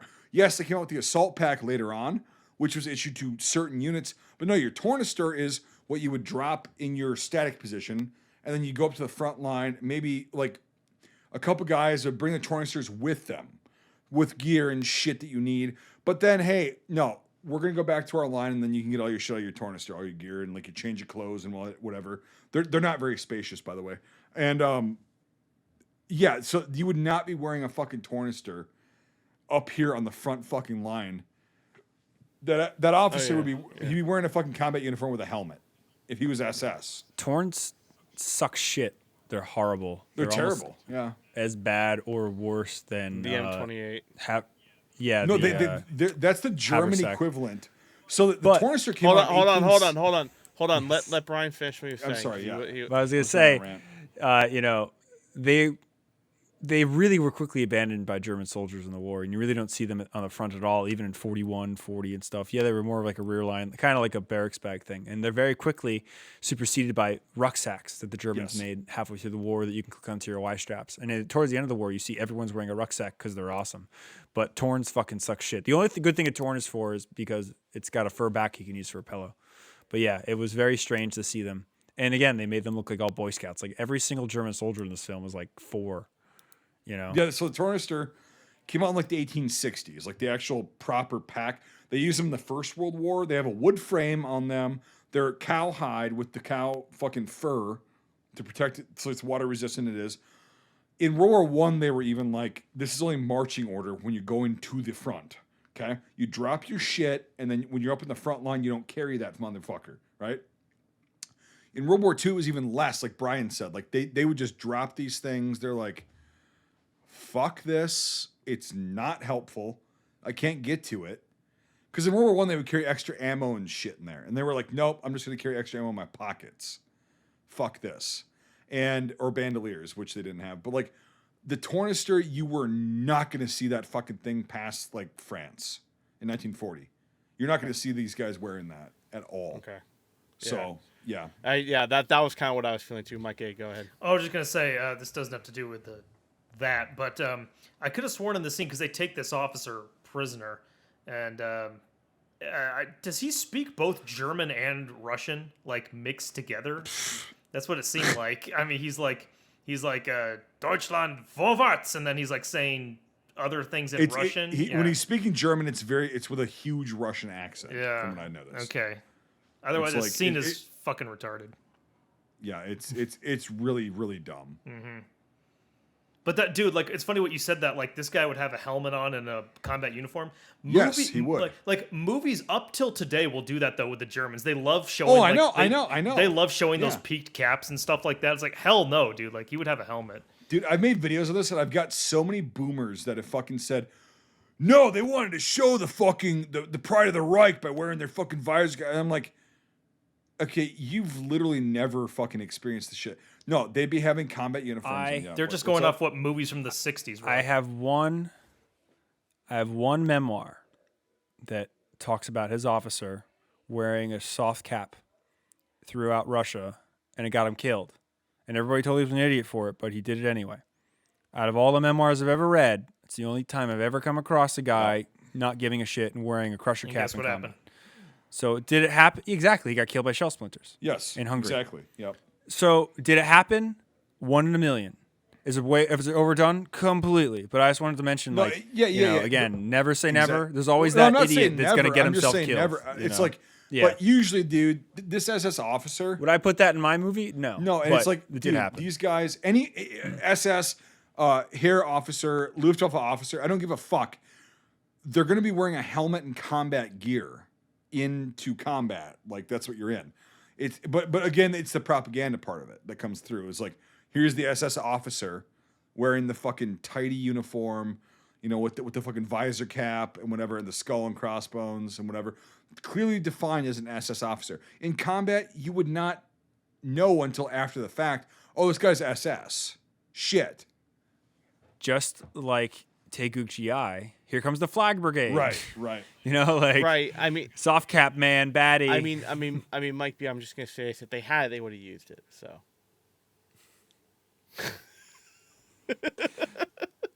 As Mike B throws an FAL through cyberspace in your webcam and hits you in the face. Yeah, they fucking. But my point is that, Mike B, you should know that this tradition in Russian cinema falls all the way up to modern day. Not just Russian. What other it's movie? American cinema. No, I know that. I'm just saying, let's just stick to Russian for this argument. Yeah. You gave the same rant and rave for 2013 Stalingrad. Yes. So it's something that we continuously deal with throughout all of modern cinema as well. And I agree with you. I think the only movie that kind of did, and I think I used this as an example last time, I think the only movie that it does it a little bit but not fully is Stalingrad 1993. Which I remember liking that a lot, and I haven't seen it in several years, so I'm looking forward to that one again. Someone mentioned it. Where there's like on the yeah, comments. exactly, I'm like, yeah, the comments, don't worry, it's in there. Like, well, I it's probably one of the replied to best that person. War Yep. movies ever. I replied to that person. So, dude, a fucking field marshal who was on the battlefield would be wearing a fucking helmet. Nate, Seriously, I'm not shitting you. can you go back So- there to like 2 seconds? Because when the guy, Yeah, the guys fall over. Yeah, I will. I just wanted to play this just for 2 seconds. I just wanted to see. What the hell's he doing? Three punch shroud with a Bakelite stock with a stamped top cover with a mid to early late war tripod. Sorry, MG34. You see, and I also own one, and to me, that's an MG34, Nathan. Does it not have any? Does it not have any sights on it? It does. It They're does not fold it up. down. Yeah, the But front they- sight's folded down. The front sight, Yeah. you're right. The front sight and the rear sight are completely folded Yeah, down. that's why I said it does have them on there, but they're just not being used Yeah. in any fucking way. Right, I didn't notice that. Yeah, good Yeah. call there. Yeah, that's funny. It's funny, dude, because like you know so much more about 34s than I do, and I'm like, look, it's an MG34, and you're like BSW inside Ava Braun 1937, and I'm like, okay. Well, the dream, the dream is going to have the early war shroud with the mill top cover with the toe cap bakelights. Like I'm fucking. Also, that's not what artillery looks like when it goes off, dude. It's not black. No. Fucking So, Christ. I can't really see, but like I've been are here the- before. Are his troops around him just regular army? Like I can't really see if they have. Yeah. So he's got Army. the guy in the got- guy in the foreground, Yeah. closest to us, has ear collar tabs, Yeah, and they're all wearing soft caps. What the fuck? they're all wearing. There's no helmet, and then there's just the SS officer. So it's an SS officer amongst regular army. Jesus Christ. What's he? Oh, he's pulling out his Luger. Yeah. Of course, he's got a Luger. He didn't shoot anybody. He just pulls it out. You know the And 10 he guys. made it back from fucking 12 fucking Russians. Yeah, in real life, the 12 Russians would have jumped up Nice. and mag dumped him. Mag Mag he's done. dumped him. It's over. Yeah. It's Yeah. over. Gone. Oh, his armpits Freeze are frame. ripped. Are they? Yeah, Yeah, you of got his into a tunic. fight. Yeah, they were ripped. This tunic is too small for my Russian It looks a bod. little too small. Yeah. And I have seen photos where they would like. Love the piece of wood on the side of the T-34. DP28. I saw DP28. Yep, so did I I. saw a couple of those. Yeah. They all have papashas though. The, Yeah, Ger- it's like Yeah. the Germans' trousers are like really green. They're like forest. Stick green mag in the back, almost. Nate. Yeah, I saw that. Stick mag in the back. Most of them are drums. I see a few rifles in the very back So- running, but they seems like everyone Touches has his sub gun. face with his barrel showing he didn't fire it Want at to all. pause it for a second? yeah, it's not hot at all or anything. Nate, want to pause it for a second? My grandmother was in Vienna during the war, and she lived through the Russian occupation for a year. And she always tells the story when she got liberated. I think Nathan knows this one. I do, yeah. They were in this building. It was, the battle was moving closer, and they had a neighbor who was in the SR, and they were all in their basement, SA. And long story short, this guy was like, we got to break out. We got to get out of here. We got to break out to Berlin. And nobody believed him. And about 4 people left with this guy, and the battle got really loud outside. Like there's T-34s and shit like, in front of their house. And then it started to quiet down and things, and they heard footsteps upstairs. And like, oh fuck, here it happens. And the door opens and a soldier walks down. And he was a Mongolian. And she was like, we were liberated by Mongolian soldiers, and she never forgot them. And she was like, they were the meanest pieces of shit in the world.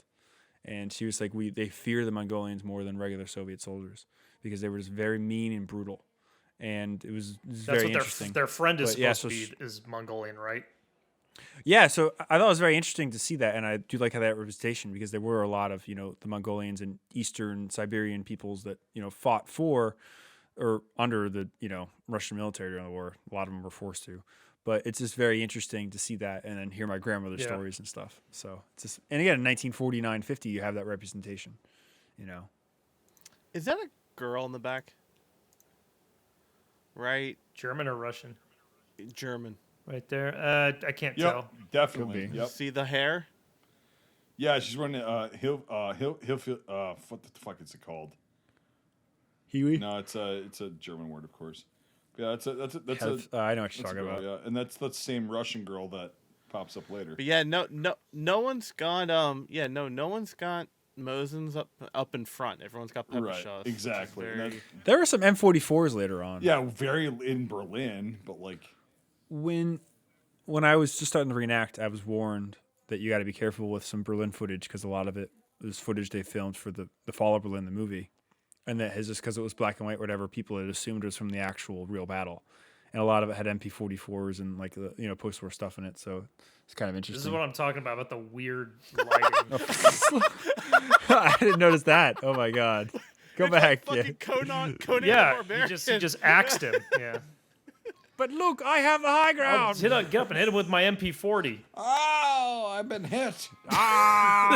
They locked guns. Yeah, it's like, but it's, funny. again, it's like a They are pace. shooting. They are shooting the pepper Some of shots, them, yeah. So yeah. I mean, I some don't of know them if they're fire, actually but- shooting them. They're making it look like they are. We only lost 25 German POWs shooting today. Yeah. If you want to make it real, that's what they would probably would. It's not orange enough. That should have been the cover of the movie. That's an interesting transition, though. Yeah. It's like in Downfall when they hear the Right. guns for the first time. God, Downfall's so good. Ooh. That's where you have all the that was- That's where you have all the that was- Panzerlaufs. I was gonna say that's the MG34. See, that's T-34s. But it's like Yeah. 3 or Oh, they had some It's Pac like- 43s in here too. That's an MG34, Yeah. but it's the tank Panzerlauf. MG34 with the Yeah. clamp. So that's cool. Same one there. So there's Dude, you gotta buy three. one, Nathan. three I've sent you like 4 three of them. Panzer shrouds with clamps. Oh my god. That's And an then M17 there's or a M16 normal helmet as well. 3-hole punch one in the Oh, back. there's 2 M16 helmets. Yeah. Yeah, that one right World War there. I German shell Yeah. helmets. And there's Not one, not two- likely on the Russian front, by the way. No. In Italy and in France and in Denmark and all that shit, yes. On the Silo Heights, there are no rules, but generally, yes. I've never seen that many MG34s together in one shot. I've never seen any I will give it that Panzerlaufs credit. together like being used as regular Yeah, MGs. I've never seen 3. I mean, they definitely used them. They definitely when they had to did, get but out of the they tank, were, yeah, and stuff. When yeah. they had to get out of the tank, or they were, or There was a little box. the charge to Berlin, they were using those Right. infantry mounts. There's a little box that had the ground kit in Yep. it, and it had this stuff so you can put everything on it, and it's really cool.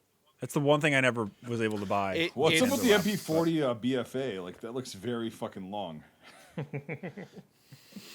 It's like a fucking... I don't know if that's a smack on me or if that's No, I'm being serious. I'm being serious. Like, No, it is beefy, but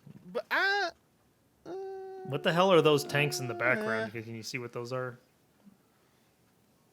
Can you tell what those that's, are? that I think is there's a KV2 very far top left. That's a Pac That's 40. a Pac 40 here, but that's Right. that's Play it. something There's a else. KV. That could be Okay. KV-1S. No, there's a KV2 up way the fuck left. Panzerfaust. Yep. 60. Yep. So can you go back for a few seconds? Like, there's a part where it shows all the camo. The camo tanks are clearly meant to be German ones. Yeah. Yep. And just to Kind of like that say transition with something Hitler that we now. had I know it's stupid, but just to talk about something we had talked about before we started recording, and because someone had left a comment about how they wish they could see us what we're doing with IMFDB. I think we're going to start doing that. I'm going to have a way to record it, but the movies, unfortunately, we just can't because of copyright issues. These older movies, especially, they can be weird. Like, sometimes they're in free domain, and then sometimes they're bought out by little production companies that just will fucking ping you. So, just if anyone's wondering, we'll hopefully have that together, because I wish we could like freely show this, but Yeah. unfortunately, even muted, they wreck us. So It's the actor's eyes are blinking. oh yeah, Nebelwerfer. Oh, that's cool. Nice. That Two right of there. them, Like, what the actually. hell are those? Yep. Pause. T-34s with tan With like turrets. fucking sheet metal up around the turrets to make them look like panthers. Yep. Mm-hmm. That's an IS-2, and then a T-30-45, and these are T-34s with sheet metal around them, and tan camo. And again, it's like for 1950, it's a really good effort. Got some nice cannon blast there. This part does. I don't understand this. But like they're advancing, then he just says like, "Today we can't attack." It's like, what do you mean today we can't attack? Like, it's a giant fucking battle going on. Like, it is pretty cool because that's all moving behind. Oh, them, yeah, too. absolutely. Like that's all like this is before. but that was just like some of the it's- strange dialogue in this movie. That there's Well, parts like a lot of that's got to be the one-for-one translation for Russian, because I mean Yeah. Russian definitely does not translate well to And then this English. part too, like Yeah. like there's a guy who's dead right here. Then all of a sudden he becomes alive. Like what? Well, and then like he dies again. And then he's like, "What did you say?" And then, You and are then a he plot dies again. device. Like what? You had to let them know about Silo. That's a fucking insane battle, Yeah. by the way. Holy shit. Why don't you shoot that guy right That's there? a real fast. The lighting in this movie is so great. The part where they're going down into the Fuhrer bunker, they just have a spotlight following them down. You're the right, right staircase. here. Look Yeah, at that's this a red spotlight. light. Yeah. Yeah. Mm-hmm. Yeah, the red orange lights everywhere. Yeah, there's red, orange lights, and then What does he have? Wait, go back for a second. Wait, he already has a DT? Bullshit. No fucking Yeah, way. he pulled it out. He Fucking- pulled it out that fast. He's like, I've been in T-34s. You're not getting out of the tank with a fucking water bottle, let alone a fucking 4-foot machine well, gun. it looks like. All right, everyone. If this is free on YouTube, if you want to kill yourselves and watch why what isn't we're it? watching, Why, the why battles, is he holding it that way? He doesn't have his thumb around the handle. Like, but You why? can shoot it that way. Yeah. Hey, that's a way to He's do got a soft cap on too, so like that should answer your question. it. Evil. I remember someone was doing that with Oh, someone in a movie. That was cool. I didn't see that. The till dummy, yeah. Oh, Yeah, I saw- Go yeah, back. The dummy, The the dummy. dummy not taking and like not moving at all. taking In the up trench? dirt. I didn't see that. Yeah, and Yep, then, watch. he gets Watch how the trench wall and then shifts he, too when and it then goes he gets over. Run over. The dummy gets run over by the tank, right Okay. in the middle screen. Okay, so I'm looking. right. And watch the Yeah. trench wall on the left too. After Oh, that. I see it. Yeah. Part 2, 17 Dude. square. You guys will see what we're talking Yeah. about. That's amazing. One He more didn't get time. run man. over, Go back. though. I wanna- The dummy didn't get run over. The tank went yeah. next to him, but he didn't get run over. The fact that the torque of the tracks pulls the whole wall of the trench is Yeah. fucking cool. That's fucking. I've never seen that before. Wow. This is what I'm saying. Like, this movie is entertaining sometimes in certain parts of it. Well, that's the It's thing, like, you oh know. my it's like God. it's horrible, but Yeah. it's interesting. I think where it's entertaining is that it has resources that we cannot get anymore. We cannot see anymore. We cannot Because of this. because of this, because they destroyed them all. That we physically can't get this anymore without CG in certain aspects. So these are very Oh, guy's got 9130. Whoa, shit. these are very entertaining for us seeing real life, real stuff from the war being Real used. positions. There it is. You know. Throw that pepper shot, dude. When that thing is heavy enough to throw, I will say It hurts. Yeah, that would That's a hurt. bruise. Yeah, Yeah, but why the fuck? are you gonna It throw hurt a even more to fucking use the mean- bullets, though. yeah. I guess he wanted to like knock him out, incapacitate him, then kill him. I guess that's what he was doing. But Yeah. this is But I was gonna say, I'll pause it because before we find another thing that's funny is that it is allowing us to see a movie being made with the real life equipment and real life stuff because it was available the day, and I think that does make this film somewhat watchable in that sense, is to understand how things react, even if it's on propaganda film. And also, right? Brian, do you notice how the helmet colors have changed? Oh yeah, they're now the right Yep. color. Yep. So I was gonna say too, you know, the real pinnacle of these Soviet epics, you know, is Tank Brigade, which is a film about the Czech tank brigade fighting under the Soviet army in the Second World War, and like it's like this, but it's got real tactics, and with also 10,000 guys with Moisans. So if you guys get a chance, check that out. We'll definitely review that Moisans, eventually. yeah. But these Soviet war epics are interesting, you know. So the only thing you get like this in the West was with Cross of Iron, which everybody talks about the T-34. What scene. So about it's that like, Russian movie that you recommended me to watch? That's like they earn their land or they earn their blood or the. They fought for this land. Yeah. Yes, we'll get to that as well. That's a very interesting film, and that's very cool too. But they don't have any really real tanks. Nothing like this. But Tank Brigade's the only thing that does this better. like a flare burning inside that tank or something. Nice model. Yeah, those are cool models actually. Yeah. The plane models were cute. Especially the one of Stalin landing. Well, in but like, there's Scuttlebutt. the part where it's like, there's like this dogfight going on. It's in part 1. There's like this dogfight Yeah. going on, and some text in Cyrillic comes up. But yeah, it's like cute little models and shit. And I was like, oh, that's fun. Again, it's, you know, for 4 or 5 years after the fact. And again, it's one dictator shitting on another one that's dead. They got a lot right. You They know? tried, Especially about the bunker.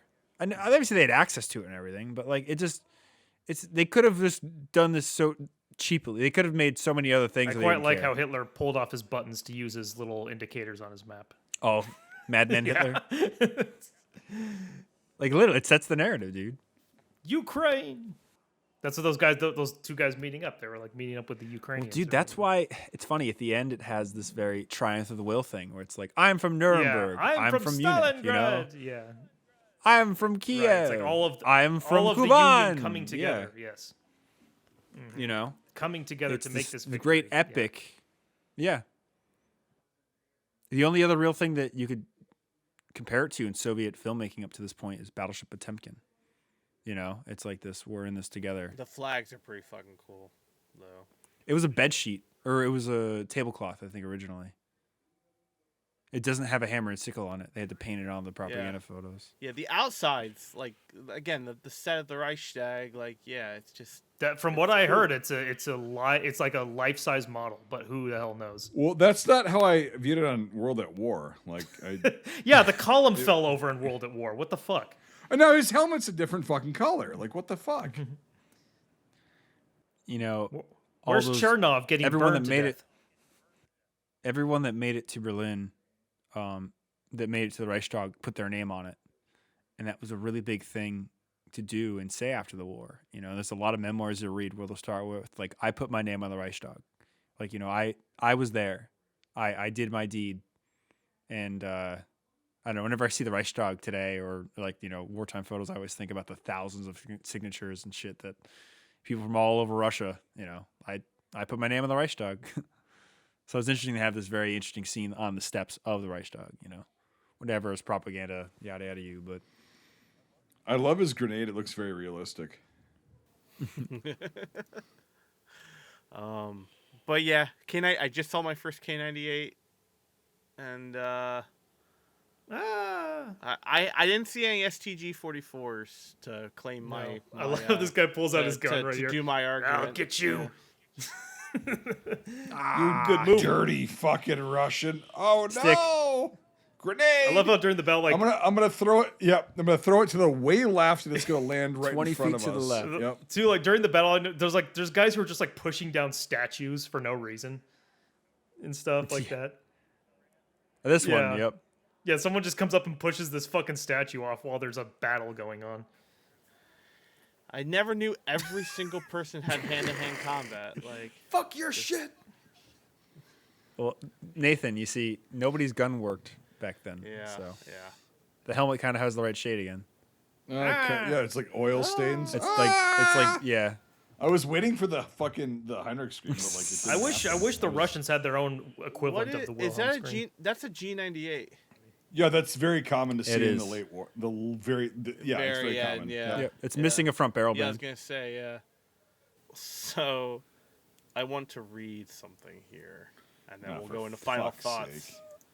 Final Nate thoughts. wants to read So- something. Well, I think it's relevant. Nathan's trying to smuggle himself onto the plane with Stalin. Nathan's so got a Stalin fetish. with Stop stalling the podcast. with Stalin dying in 1953, you had a massive de-Stalinization program. After he died, Secret I speech. think it was in a little later. I think in 56, they They banned the movie. banned the movie in the Soviet Union. Like, they pulled every record of it ever, pulled it out, and completely got rid We're of it. going to be nothing like Stalin, so we're going to erase this from existence. like he would. Good Yeah. job. It says the film. That's what Michael's job would have been. Stalin's like, chief, like, get this guy out of my photo. Okay. It says the film was banned. The film was banned altogether, and all copies were placed in the archives, not destroyed. So I retracted the destroyed statement. But Nate, do you mind me adding something? I did find out that there was a deleted scene from this, and all traces of it have been completely destroyed.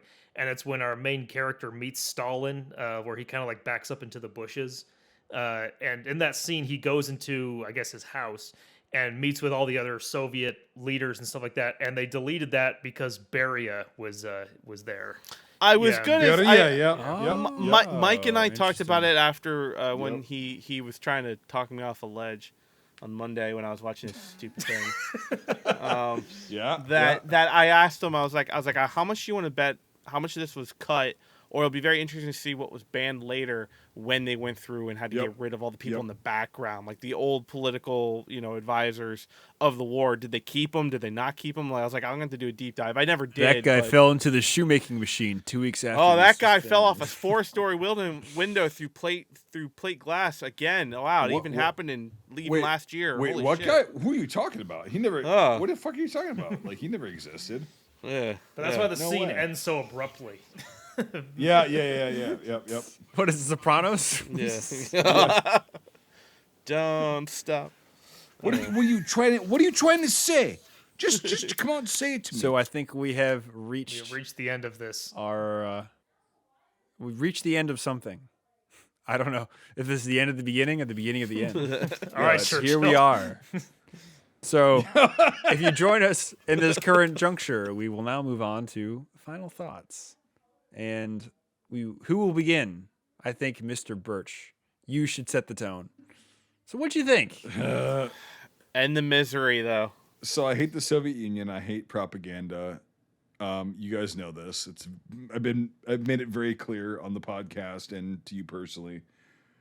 This film fucking sucked ass. No, it was fucking terrible. It was like, so I'm sitting there. I'm like, I'm gonna get through it because my boys got through it, and I got to get through it. I was the last one to watch it, right? And I just watched it a few hours ago, and I'm like sitting there going, Jesus fucking Christ, there's so many other things. Like usually when we watch films, I'm like, okay, if it's shitty, I'm like, well, okay, it's for the podcast. I get it. Today I was like, there are so many fucking other things that I could be doing that are way more productive, and this is just a goddamn, like, it's just it's a travesty. It's a shit show. It's so propagandistic. It's so fucking poorly shot. Like, I'm not an editor. I'm not a fucking director. I'm not a cinematographer. And I can still say that this fell short, very fucking short, in all three of those categories. I mean, like, the editing was completely horseshit. It's like, I'm a dumb fuck. But if I see a hard cut and it just goes, next subject, I'm like, what are we doing here? Even Hold on, reality one more time. shows. One more time. No, I'm not going to ingratiate you with That's that okay. shit. I'll do it in post. Yeah, but it's like, what the fuck are we doing? Even like modern day reality shows aren't that fucking shitty. You know what I mean? Like, they'll actually have a transition of like, okay, we're just gonna switch over. Your brain Mike is gonna can be tricked. attest that the Midget Real World show has better editing than this. Yes, right? yes. There you go. Okay. Yes. What the fuck is it called? But anyways, go ahead. Yeah. Yeah, No, sorry, yeah. fucking yeah. I mean, we're watching, I guess, right now. It's a Real Housewives spin-off. It's all Little Women the- Atlanta. Little Women Atlanta. That's it. That's what it's called. Oh, Atlanta. That's the thing. Is Why do you rot your mind with that trash? we're watching right now. You know, the wife and I are watching. It's all the fucking housewives that got cut because they were so shitty from the original show, and they have to have this spin-off of like this reunion that they have. Oh, that's because fun. Andy Cohen is a fucking money What's it making called? genius. I Need a Paycheck? Like, Yeah, exactly. And it's like, well, how long can they last? And it's so fucking painful. That literally, Would you watch? Are you gonna sigh and send me a snap, or are you gonna watch The Fall of Berlin? Which one would you rather do? I'll sigh and send you a snap. Okay, there you go. Dude, I'd rather put a fucking drill bit in the tip of my dick and let it spin. Watch this fucking thing again. Like, seriously, it was so fucking bad. It was like, again, I watched this horseshit trash with my wife. I watched this shit and I'm like, okay, well, I can at least get into one part of it. This thing was like, it was so shitty. Cool. Yeah, we got SSH-40 helmet porn. We got Papa Shop porn. That's it for 2.5 fucking hours. So wait a second. That's it. Are you saying watched this with you? No, Oh, she did. fuck I thought no. you just said that she did. I thought you just. No, I I said think I The watched- Real World. I The Real watch World. I watch retarded shit with her Okay, I get you. because it satiates our relationship, right? I get you. And because she knows that it's mind. She probably would divorce him. Yeah, if you that's fucking No, watched this. no, she knows it's mind-numbingly, mind-meltingly fucking retarded. But I would still rather watch like the same fucking season. I know that your favorite TV show is Shalom in the Home. Come on. Okay, yeah, I'll wrap it up. Anyway, this thing was my whole point is like I'd rather watch a season of one of the shitty shows over and over again, like 3 times before I'd watch this piece of shit again. It was really that bad. I'm not exaggerating. I'm not trying to be like hyperbolic and funny. Like, it was so fucking bad. Like, we've watched a lot of really dumb shit on this fucking podcast, right? This is by far the worst acted, scripted, fucking. The writing was atrocious, edited, all that shit. This gets a 0 out of 10 for me. You can't give it a 0. I can't. Well, give it a .001. It's a 0. You can't tally a score for a 0, but I get your sentiment. No, it's fucking terrible. It's just Give so it give it a fucking- mi- gi- give it It's a .001. Give it a midway. 0.01 out of 10. There we go. Perfect. Okay, well, I should just go into the fucking negatives at this point, but like, no, it's like it was so bad. Like everything we talked about, yeah, okay, we talked about the cool shit, but the redeeming qualities this had were like, Jesus Christ, like that's all we're talking about. Okay, so the guy that played Hitler might have looked similar to him. The guy who played Stalin fell short, but whatever. Okay, the helmets and the guns. Nothing else. Literally nothing else was good. It was just horse shit. Okay, like Michael pointed out, the blonde chick at the end, okay, decent to look at, right? Definitely would. Oh yeah, for sure. 10 out of 10 would smash. But like, she's probably dead now, Yeah. along with the rest of this fucking film. You know, this whole film should be dead, but it still exists. Yeah, 0.01 out of 10. I have to. It's so bad. It's not historically accurate at all. It's fucking cheap. Like, it's Soviet cheap, of course. It's just fucking horrible. It's like it's made for like really small children to watch violence. That's what it is. So it's The just fucking, potato farmer cannot stand violence, so you know. well, again, let's have kids stand next to a 3,800 degree fucking crucible and just not break a sweat or react to it at all. It's like, come on, okay, fucking retards. But anyway, yeah, 0.01 out of 10. All right. Brian. Oh, interesting. Yeah, interesting. Yeah. You know, this film's a lot of things like I had mentioned earlier. And it's really hard to hold it up to the other things that we usually review because it kind of is on its own pedestal. You know, it's really funny at the end of the day because this is what happens when one dictator wins. Guess what, motherfucker? I'm going to eulogize myself and fuck you over. You know, it's if Hitler had won the war, obviously he would have done the same thing. You know, like it's just really funny to see how a dictator can use media for things, you know, and that's what this whole movie's about. It's like, haha, na boo boo, I won. So it's interesting in that regard. You know, it's a product of its time, its place, and it really just solidified some people's facts in the early part of the Cold War for moving on. You know, Russia was completely destroyed as a country. They didn't have housing for really anyone. You know, they really didn't rebuild most of the country until Khrushchev's era. So this film came out at a very bad time, you know? And obviously it's propaganda. Obviously it's fake and stuff. But for people living in nothing, you know, 4 years, 5 years after the fact, where Germans are still in your country rebuilding it after they destroyed it, you know, this film does mean something. You know, and it really is the first of the adaptions of the bunker drama. You know, watching this film really made me realize that, like, you know, the downfall of Hitler in the bunker really is the modern day Hamlet. It's how many times it's been recanted and redone. You know, like a man dealing with his decisions of downfall. And how do you do that? You know, and this really did set the stage.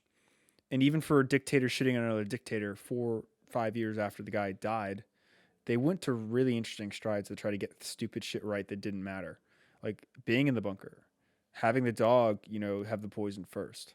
Like there's a lot of just interesting things that I really do think influenced later stuff to come on, like The Bunker with Anthony Hopkins and Downfall, which is the best film of all of it, you know. But that all being said and stuff, you know, it's a very interesting film for its time. And when you conceptualize it and stuff, which is just every time we do one of these, I'm just beaten to death with, you know, you have to put it in its time and place to really understand it. I'm going to give it a 4 out of 10. Not because it's good, but because it's interesting to understand the end of the end of the Second World War for the Soviets and the beginning of the Cold War. You know, and this is really a film just to, like Triumph of the Will or something, to like put in its place and be like, okay, this is doing something. obviously every film is doing something, mostly it's entertainment. But this film kind of has an interesting, place. It's really a lot of things going on at the same time. So it's a political statement. It's something for whatever. Like, we can go on and on about what it is and what it isn't. But I don't think it's the worst World War II film ever made.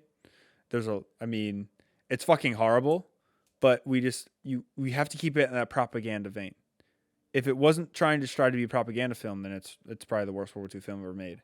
But you have to understand it on the pedestal, not just put a tagline like it's the worst film ever. We'll find the worst film. It's just join us as we do, because I know we'll find something worse than this. I think we did. So I don't know, but so yeah, that's what I would give it, and it's very interesting. I still think you should watch it again for just its place in history. It's not fun, but it's just to understand something if you're a history buff and stuff. It's straight up propaganda. But yeah.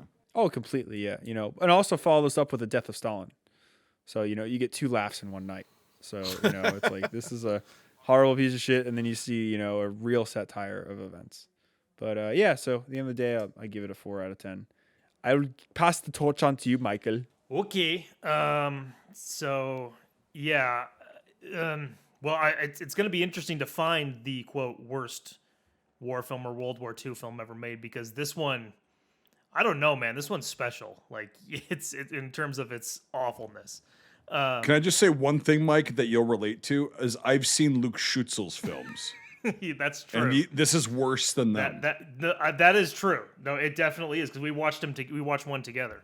Yes. And yes. I can say that it is. And but it is very interesting to watch, just to try and get like what they were trying to convey with this thing, and obviously that whole thing of, yes, it's in the time period and all that, but also it's like a cultural thing. Like this culture doesn't really, back then, this culture of this post-war culture doesn't really exist anymore. So it's interesting to see it from a modern perspective, even if it is warped and fucked up in propaganda and all that stuff. But in a weird way, that's what makes it kind of like fun to watch. I mean, like us just watching it together, going through clips of it, we were laughing at shit, and that's just really the only thing you can do, other than like, pinpoint, that's interesting. I found some stuff in it to be interesting. I've never seen a World War II film where the Germans are talking about being saved by the Americans. So that was interesting to see. But yeah, it is utter dog shit, Soviet dog shit. And I got to give it like, if I was going to be like on like a laugh factor, like, so bad it's good, it would probably get like a 7. But for a real review, I'm going to have to give it about a 2. I'll give it a 2.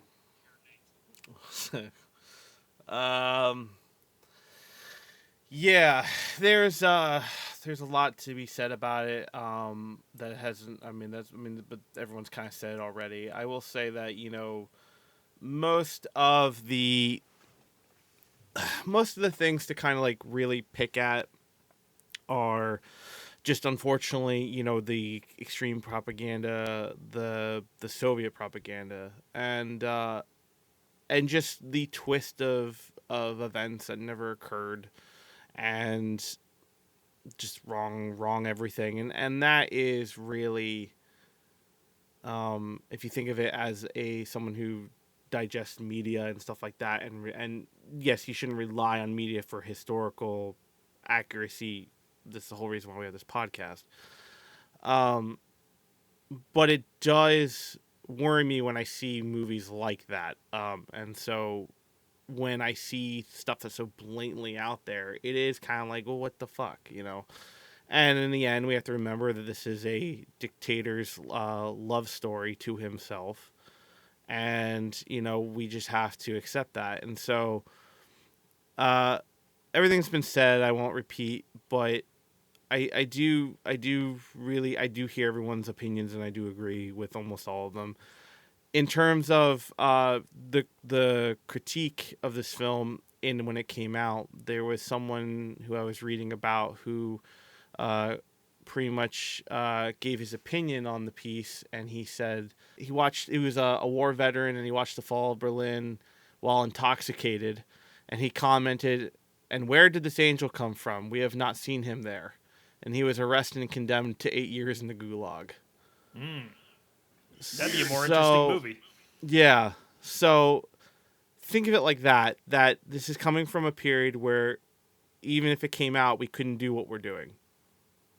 So, you know, I look at it like that it's for that reason alone, I would love to give it a 1, but it can't be lower than Hyena Road, so I'm going to give it a 3 Screaming Mel Gibsons out of 10, because I refuse to let Hyena Road